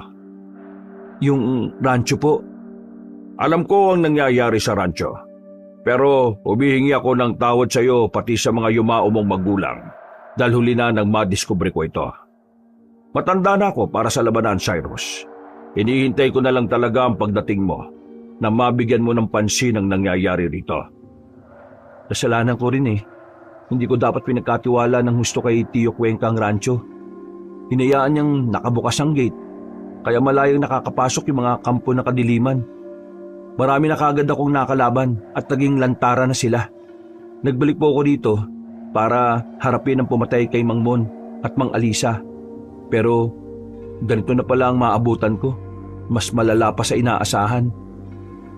Nabalitaan ko ang nangyari kay Mon at Alisa, kaya ikinalulungkot ko yon. Gustuin ko mang tumulong kahit malakas pa ang diwa ko, pero ang katawang ito, alam kong anumang oras pwede nang bumigay. Sumama na po kayo sa akin pag-uwi. Kahit saan tayo magpunta, kung hindi mauubos ang lahat ng kalaban, mananatili ang laban. Kaya mananatili na lang ako rito. Makinig ka, Cyrus. Gumaganti na sila. At hindi lang ikaw ang binabalikan nila. Lahat ng kalaban nila. Ano pong ibig niyong sabihin? Na may nauna sa akin? Oo. Meron na silang naunang binalikan maliban sa iyo. At munti ka na siyang mamatay. Doon ko narinig ang yabag ng paa mula sa likuran, Kabanong. Paghalap ko ron, ay nakita kong isang morenang dalaga na simple lang manamit. Pero sa unang tingin ko pa lang, ay alam kong masungit na siya, pero ramdam ko rin hindi siya ordinaryo. Nakatali ang buhok niya, may peklat sa may panga, at ang tindig niya ay tindig ng babaeng hindi naghihintay ng tulong, kundi ng babaeng sanay sa pakikipaglaban katulad ko. Ang mga mata niya ay matalas, mapanuri at ramdam ko na parang nai-intimidate siya sa presensya ko, Kabanong. Hindi lang muntik man Jaek, kundi halos nasa mismong impyerno na ang isa kong paa. Kundi lang ako lumaban para sa buhay ko, patay na sana ako eh. Sino siya, Mang Jaek? Ako si Charis, ang apprentice ni Mang Jaek. Apprentice? Bakit parang gulat na gulat ka? Hindi ka ba sanay na makakita ng babae? Gusto mo bang subukan ng lakas ko? Pwede tayong maglaban ngayon din. Hindi. Hindi naman yun ang ibig kong sabihin eh. Mang Jaek, sino po ba yun? Yun ba yung may-ari ng rancho na sinasabi mo? Oo. At may dahilan kung bakit kayo pinagtagpo ng tadhana. Kailangan niyo ang isa't isa. Lalo na ngayon. Hindi ko siya kailangan. Ay wow! Wala rin naman akong sinabi na kailangan ko siya, Mang Jaek. Same lang kami. Mabuti kung ganon. Mas maigi kung ngayon pa lang, aalis ka na. Sa itsura mong yan, halata namang hindi ka magtatagal eh. Aba, sobra tong babae na to ah.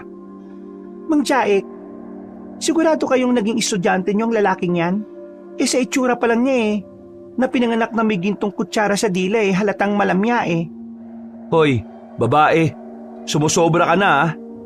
Kulang pa nga yung mga sinabi ko. Dahil kayong mga mayayaman, alam ko ang galawan ng mga katulad nyo. Huwag mo akong hinuhusgahan dahil hindi mo ako kilala. Itsura mo palang, kahus-gaus ka na eh.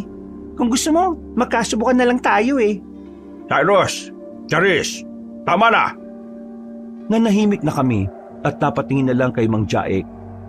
At doon ko unang nakita na parang nabitak sa tapang na meron si Charis. Nasabi ko na lang sa sarili ko na kahit mataray at medyo mapanghusga, ay may tinatago pa rin siyang bait sa katawan.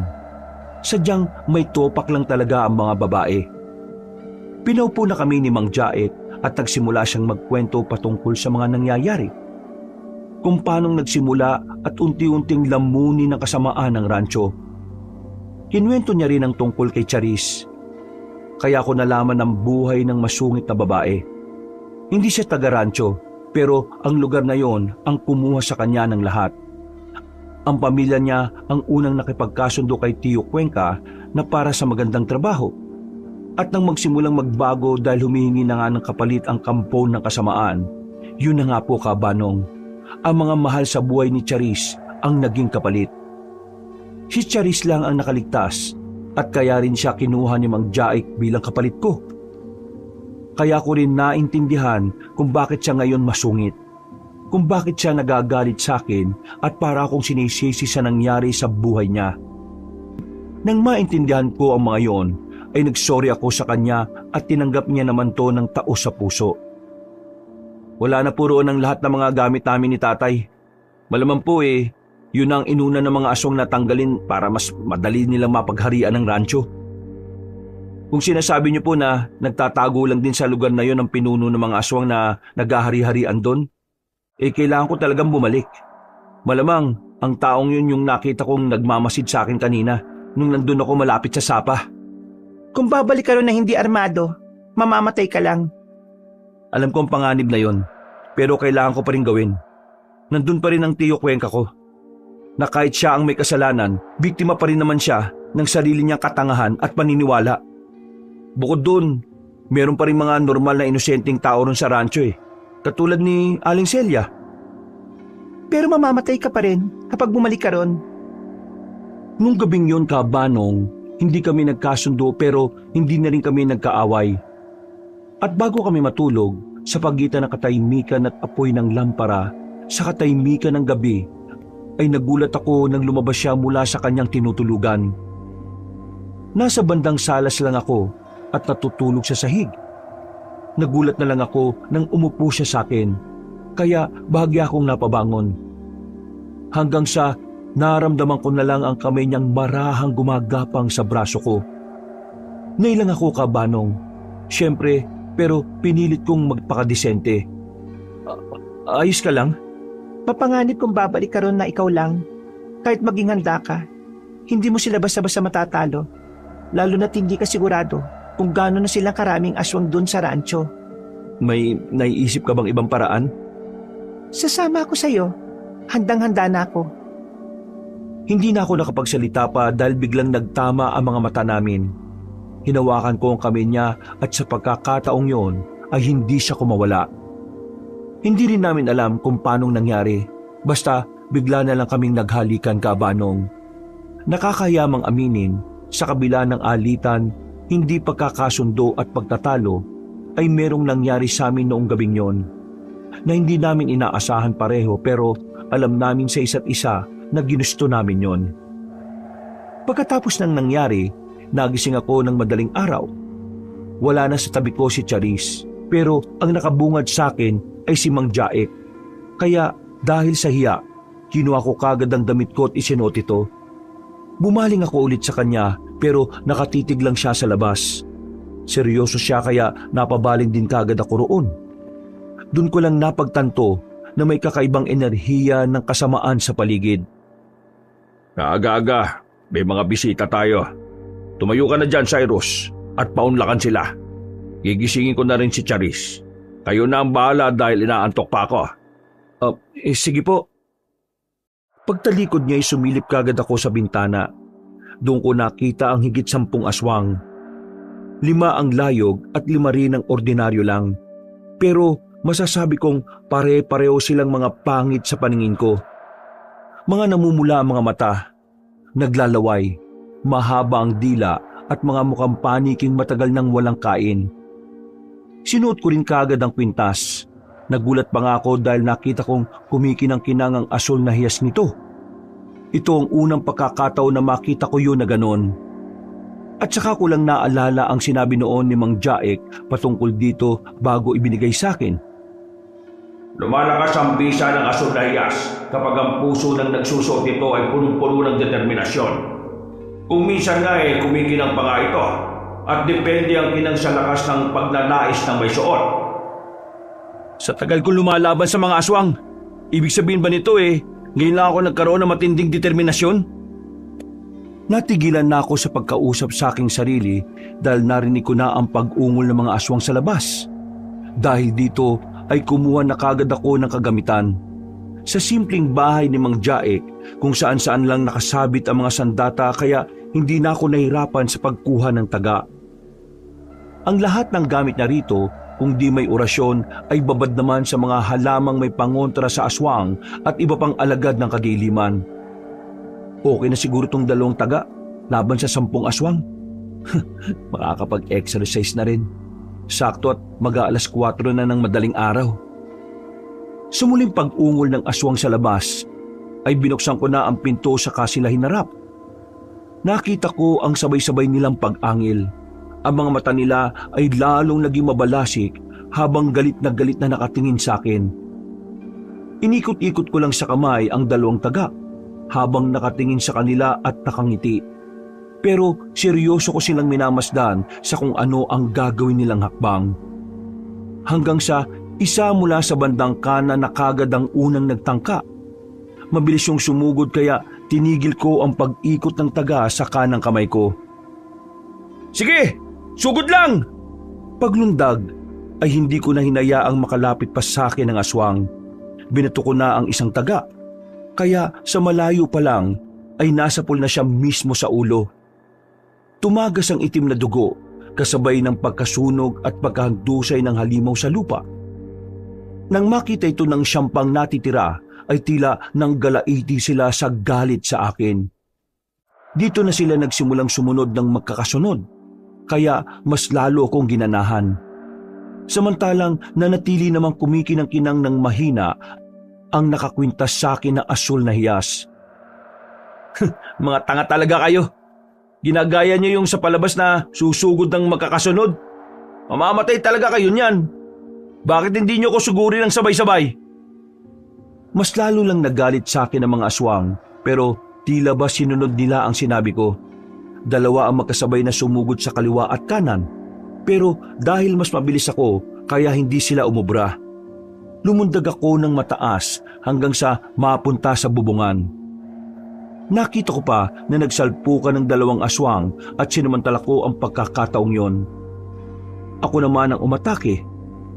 Lumundag ako gamit ang taga na hawak. Pinagtututusok ko sila pareho sa liig.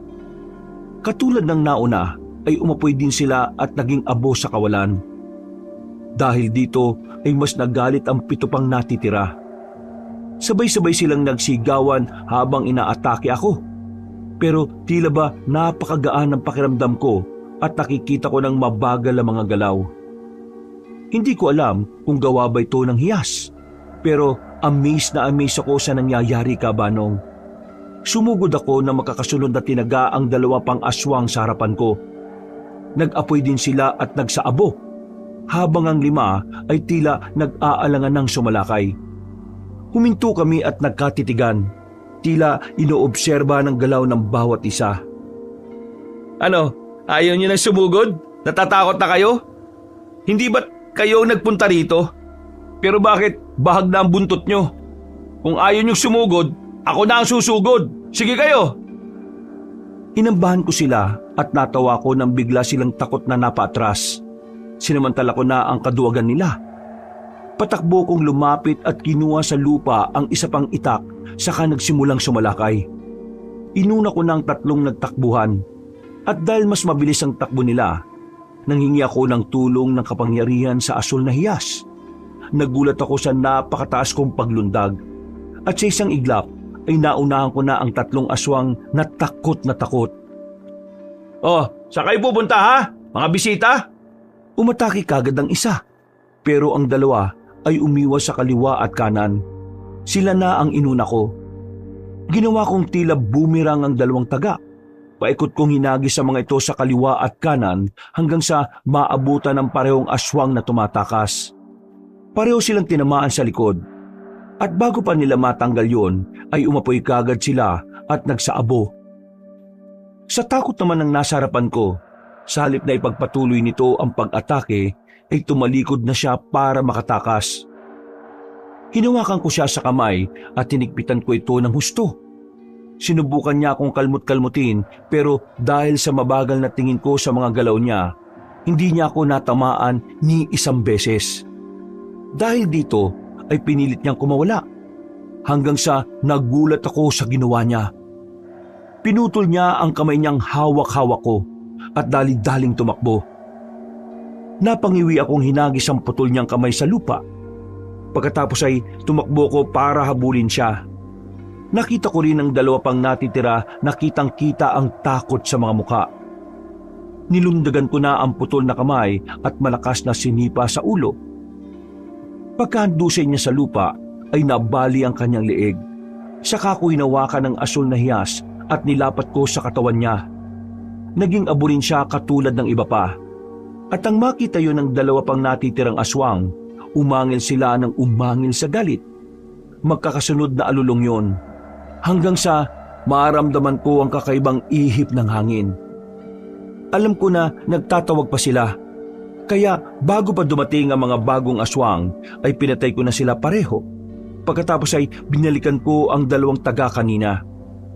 Pagdampot ko sa mga ito ay saka ko napansin sa paligid ang mapupulang mga mata na unti-unting lumilinaw.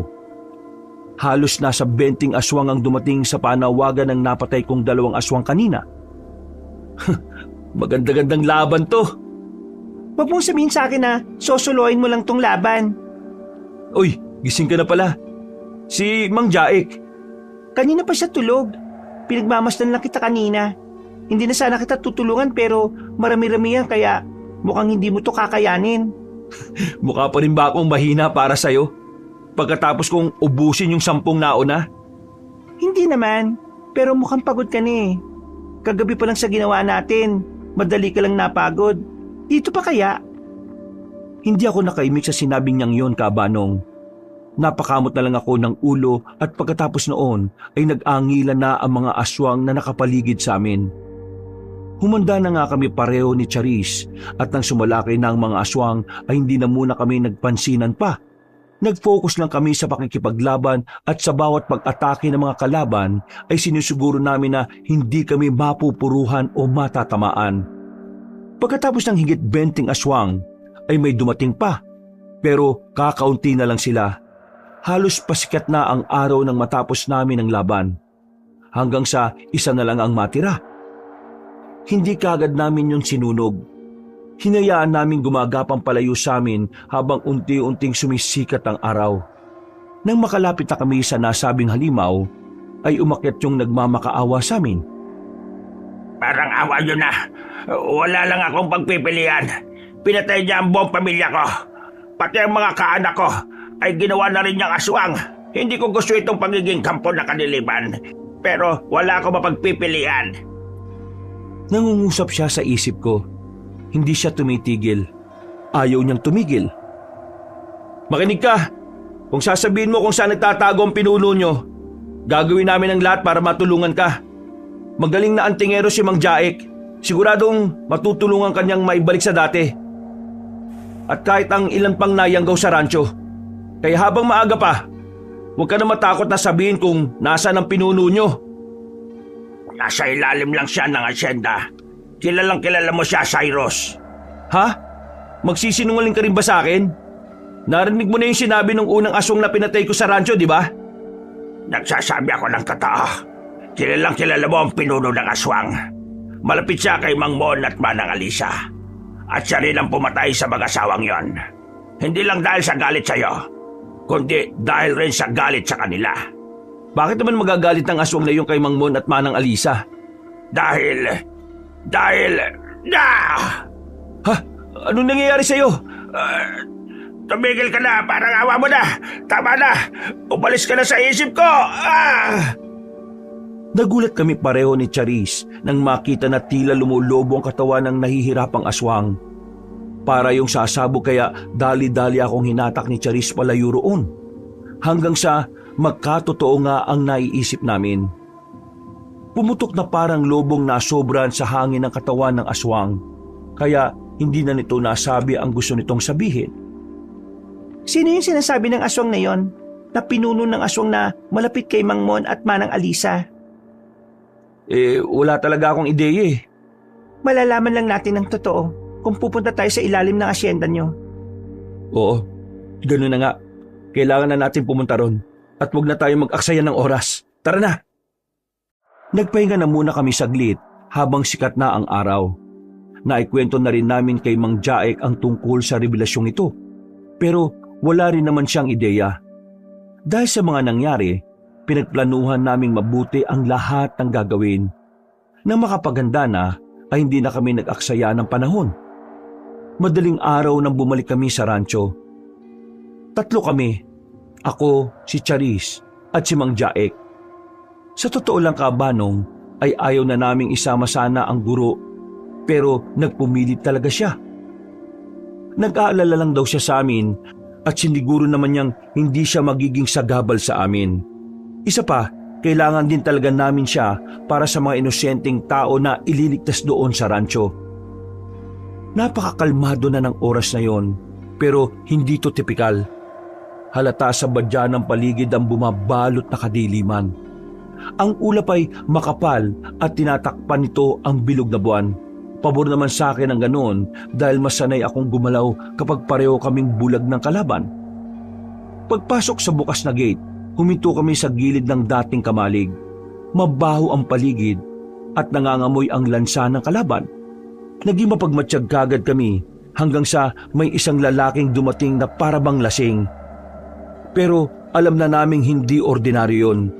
Dahil sa amoy ng paligid, hinayaan lang namin maglakad ang lalaki hanggang sa makarating sa harap namin. Namumula ang mga mata niya, pero halata mo ring ayaw niya ang nangyayari sa kanya.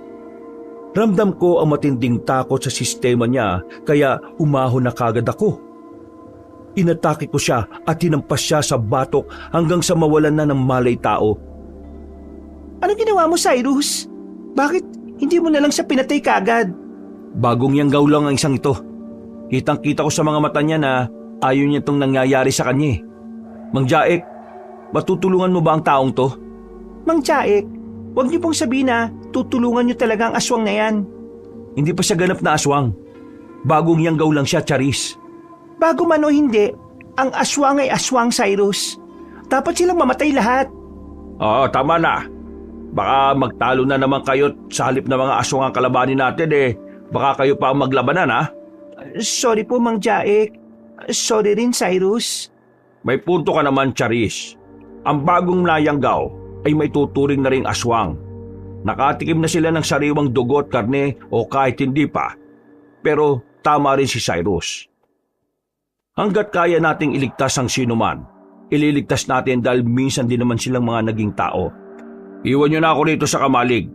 Gagawa ko ng orasyong proteksyon para walang makapasok dito nang hindi ko pinapahintulutan. Kung makakakita kayo ng mga tao, dito niyo na sila papuntahin kagad. Pagkatango namin ni Charis, ay nagpaalam na kagad kami kay Mang Jaek. Sinadya namin pumunta sa isang malaking bodega. Naalala ko kasi na may sikretong daan doon pababa sa ilalim ng asyenda. Doon ako madalas dumadaan kapag tumatakas sa bahay, nung ayaw ko pa ang obligasyon sa bahay. Pagpasok ko doon ay kitang-kita ko ang matinding pagbabago. Ang mga haliging kahoy ay may ukit na parang kinayod mula sa loob, at ang lupa sa paligid ay tila paulit-ulit na tinatakpan at ginagawang libingan. Nagkatinginan kaming matapos makapagtanto kung ano ang lugar na yon. Nagukay ako kaagad hanggang sa makita nga ang ilang piraso ng mga buto ng hayop at meron ding bungo ng tao. Ginagawa nilang libingan ng lugar na to. Malamang, dito rin nilang nilibing ang mga buto ng mga magulang ko. Sorry ulit sa nangyari sa mga magulang mo. Nalulungkot ako at dito pa mismo nangyari yun sa rancho. Naintindihan ko naman na wala kang kinalaman sa mga nangyari. Kaya hindi mo na kailangan mag-sorry. Maraming salamat. Tara na. Hindi pa ako tapos magsalita na may gumalaw sa kanan. Isang aninong mabilis, mababa at halos dumikit sa lupa. Sumunod ang isa pa at isa pa. Pero hindi sila sumugod kaagad na parabang sinusukat nila kami. Mga aswang, humanda ka! Hindi ko na hinintay ang pagsalakay ng mga aswang sa paligid. Habang si Charissa ay nagmamasid at nakikiramdam, humakbang ako pasulong at inilabas ang itak na matagal ko nang hindi ginagamit. Mabigat ito, hindi sa timbang kundi sa alaala. Ito ang sandatang ginagamit ko sa tuwing may tinutugis na aswang at ngayon ko naman siya gagamitin sa pagtugis ng aswang sa sarili kong rancho. Biglang bumungad sa akin ang isang aswang. Umatake pa siya mula sa likuran sa pag-aakalang hindi ko makikita. Umiwas ako at sinampal ang mukha ng umatake. Narinig ko ang paglagutok ng mukha niya bago ko pa man makita ang pagbagsak niya. Hindi ako huminto. Siniko ko siya at sinigurong hindi na makakatayo bago ko itinusok sa dibdib niya ang itak panugis ko. Tila inabot ng aswang ang kamay niya sa akin. Pero bago pa yun makarating sa mukha ko ay naging abo na siya. Sa kaliwa ko naman ay mabilis na kumilos si Charis. Napakatahimik ang galaw niya na kahit ako ay nahirapang mapansin. Nakita ko na mabilis siyang pumasok sa isang sulok at sinipa ang tuhod ng isang aswang. Saka sinaksak pababa ang talim sa leeg. Hindi siya nagtagal. Hinila niya kagad ang sandata at umatras saka lumipat sa susunod pang kalaban. Maiksi ang galaw niya, praktikal at walang paligoy-ligoy. Patay kagad ang sinumang dumaan sa palad niya. Pero nagsunod-sunod na ang pagdating ng mga aswang galing sa lagusan sa pababa sa ilalim ng asyenda. Charis, may 3 aswang sa kanan mo! Isang orasyon ang ginawa ko bilang proteksyon sa amin at naging dahilan nito kung bakit muling nagliwanag ang asul na hiya sa kwintas. Nagpatuloy sa pakikipaglaban si Charis. Ako naman ay inilapat ko kagad ang kamay ko sa dingding ng bodega. Naramdaman ko ang pagdaloy na kapangyarihan sa paligid. Kahit ang mga paparating na aswang ay naggulat at natakot. Nang mabuo ang selyo sa buong bodega, ay sumalakay na rin ako ulit sa mga natitirang kalaban. Nang maubos na sila, ay nakita kong nagpagpag na lang si Charis na parang hindi man lang nahirapan. Anong orasyon yung ginawa mo kanina? Para saan yon? Para walang makalabas na aswang mula rito. Hindi pa ba naturo sa iyo yun ni Mang Jaek? Hindi pa. Hindi pa ako biyasa sa orasyon at wala pa akong hiyas na katulad ng sayo.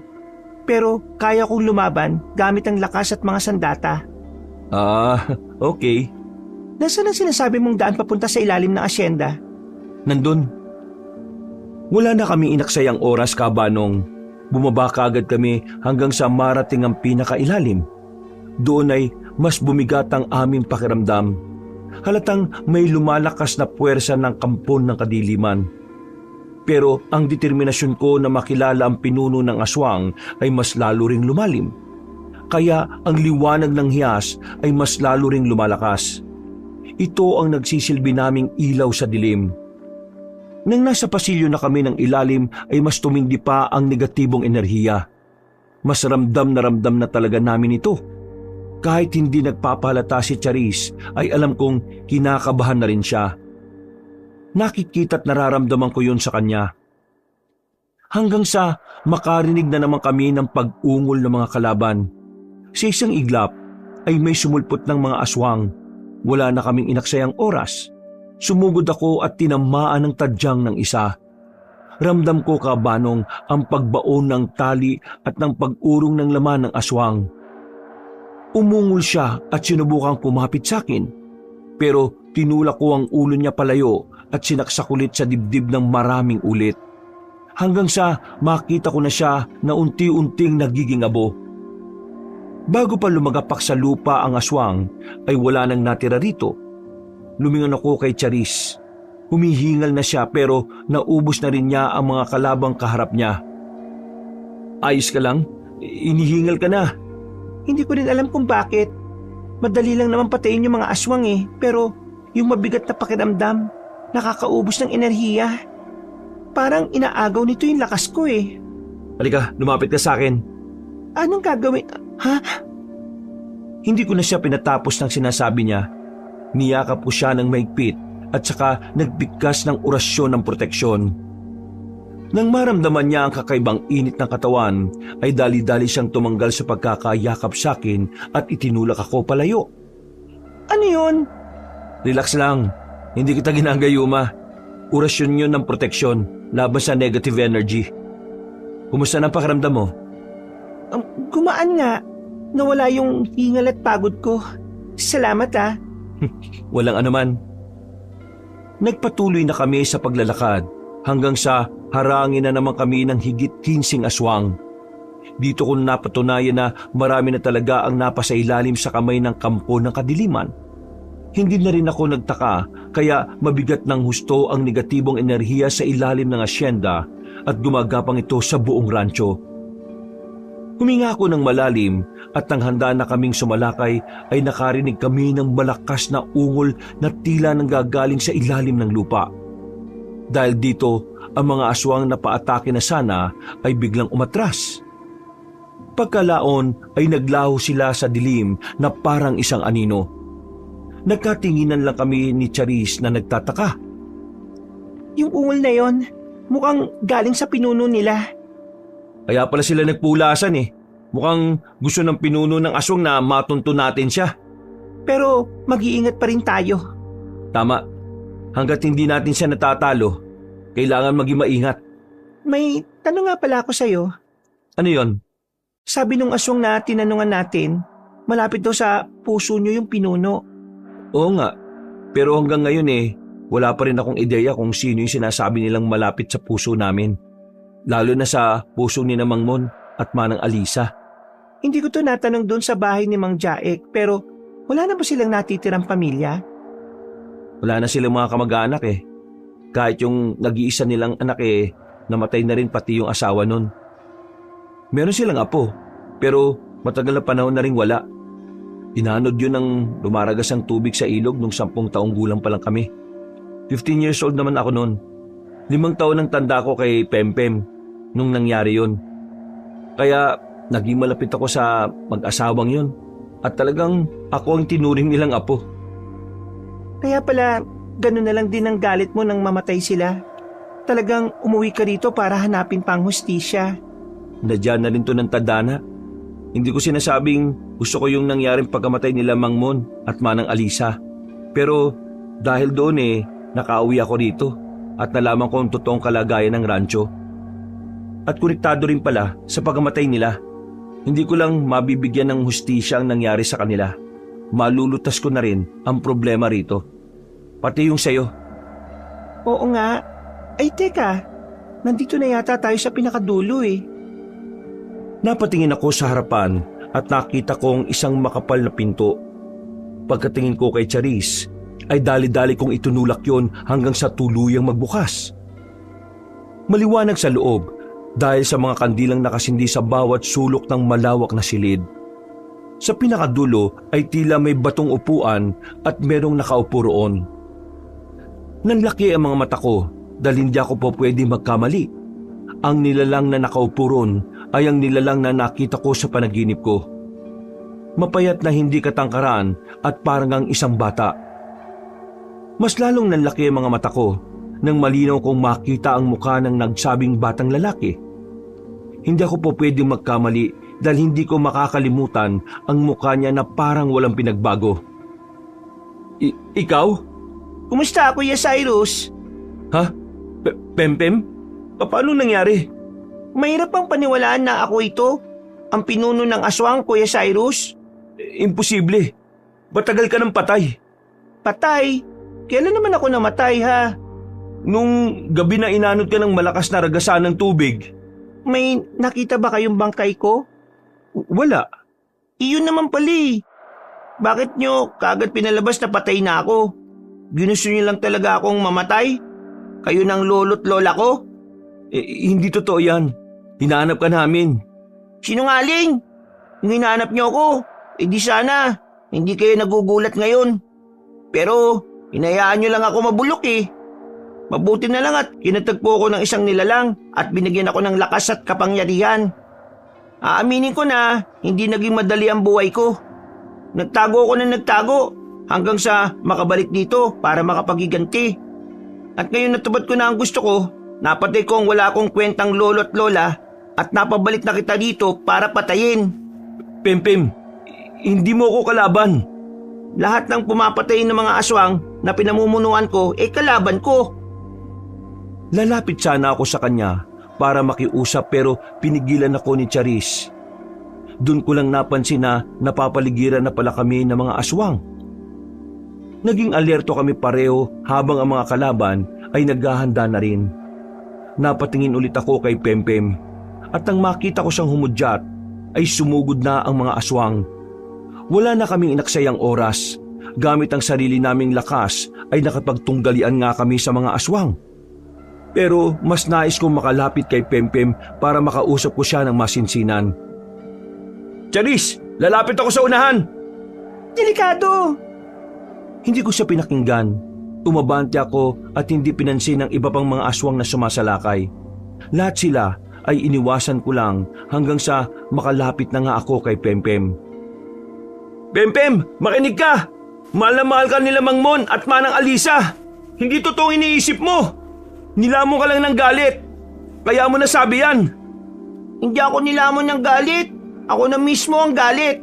Kaya dito na kayo mamamatay lahat at mapapasakin ang rancho na ito. Nilapitan ko siya at niyakap. Saka ako nagbigkas ng mga orasyon hanggang sa maharamdaman ko ang init ng katawan niya. Sinyales kasi yon ng epekto ng orasyon. Pero ganun na lang ang gulat ko dahil humahalakhak lang siya ng humahalakhak na parang isang demonyo. Pagkatapos ay ganun na lang ang gulat ko nang umikot ang leeg niya paharap sa akin. Narinig ko pa ang lagatukan ng mga buto niya kaya napatras ako at napabitaw sa kanya. Bakit hindi umepekto? Nakalimutan mo na yata eh. Hindi lang ikaw ang marunong mag-orasyon. Malakas na kapangyarihan ang binigay sa akin ng demonyo kaya hindi niyo ako matatalo. Napabuntong hininga ako sabay lingon kay Charis na medyo nahihirapan na sa kaaway. Nag-isip ako ng kung anong gagawin dahil halata naman na dihado na kami sa mga nangyayari. Napahawak na lang ako sa asul na hiyas hanggang sa maaalala ko ang isang bagay na sinabi ni Mang Jaek tungkol ulit dito. Ang asul na hiyas na yan, siya mismo ang pumili sa'yo. Wala kang hindi kayang gawin at kapag ginamit mo ang buong kapangyarihan nito, ang tanging kapalit nito ay malaki. Makakaya mo bang gawin yon para makapagligtas ng hindi lang isang buhay? Napabuntong hininga ako sabay lingon kay Charis na medyo nahihirapan na sa kaaway. Nag-isip ako ng kung anong gagawin dahil halata naman na dihado na kami sa mga nangyayari. Napahawak na lang ako sa asul na hiyas hanggang sa maalala ko ang isang bagay na sinabi ni Mang Jaek tungkol ulit dito. Ang asul na hiyas na yan, siya mismo ang pumili sa'yo. Wala yung hindi kayang gawin. At kapag ginamit mo ang buong kapangyarihan nito, ang magiging kapalit nito ay malaki. Makakaya mo bang gawin yon para makapagligtas ng hindi lang isang buhay? Napaigpit ang hawak ko sa kwintas hanggang sa bigla na lang itong kuminang ng ubod lakas. Dito rin kabanong nabuo ang isang mabigat na desisyon. Muli akong napatingin kay Charis at naisip ko rin ang kalagayan ni Mang Jaek. Kaya hinigit ko ang kwintas at patakbong sumugod kay Pempem. Sinunggaban ko siya at pareho kaming napahiga. Pagkatapos ay sapilitan kong ipinalunok sa kanya ang asul na hiyas. Siniguro kong malulunok niya talaga ito hanggang sa mangyari na nga. Maya-maya pa, napatras ako nang makita siyang bigla na nangingisay-ngisay. Nagliwanag ang katawan niya hanggang sa tila magsabog yon ng liwanag sa buong paligid. Napapikit ako at napadapa. Biglang tumahimik ang paligid. Pagkadilat ko ay nakita kong unti-unti nang nagiging abo ang katawan ni Pempem habang tila inaabot ang kamay ko. Sinubukan ko siyang lapitan pero huli na dahil nalusaw na sa hangin ang katawan niya. Ganon din ang mga aswang nakalaban ni Charis. Pagkatapos nito ay biglang nawala ang mabigat na pakiramdam na bumabalot sa buong lugar. Nagapi namin ang pinuno ng aswang pero malaki ang naging kapalit kabanong. Dahil hanggang ngayon po ay hindi na ako makalakad. Ito ang naging kapalit ng pinili kong gawin. Naka-wheelchair na lang ako ngayon at kahit gaano ako kayaman ay hindi ko magamit ang perang yon sa pagpapagaling sa aking karamdaman. Tinanggal ko ang lahat ng maluwag sa dibdib. Ang inisip ko na lang ay nailigtas namin ang rancho at ang iba pang mga taong kasama ni Tio Cuenca na si Aling Celia at ang iba pa. Sa ngayon po'y kami na ni Charis ang pumalit kay Mang Jaek dahil patay na siya. Gamit ang aking kayamanan, tumutulong pa rin ako sa mga nangangailangan lalo na kung patungkol sa hindi pangkaraniwan. Nawa po'y nagustuhan niyo ang aking kwento. Maraming salamat sa pakikinig at pagpalain tayong lahat ng Panginoon. Huwag nawa tayong mawala ng pananalig sa Diyos na buhay. Mga kabangers, mga kayanggaw, bago tayo magwakas, nagpapasalamat po ako sa lahat ng mga sumubaybay sa bago nating kwento na ito ngayon. Kung medyo bitin kayo, inaanyayahan ko kayo na bisitahin ang dalawa pa nating channel. Ang Pamela Clamil channel kung saan nagnanarate ako bilang si Lolo Pael at ako rin bilang si Kabanong. At bisitahin nyo rin ang bagong-bagong channel natin na Kabanong version 2.0 kung saan meron na tong mga moving images kaya meron na tayong napapanood. Habang nakikinig tayo ng narration na meron ng music and effects. Kaya mas maganda, hindi ba?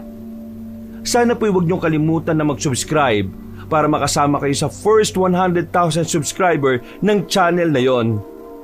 At para hindi kayo mahirapan na maghanap, ilalagay namin sa pin comment ang mga links ng nasabing video.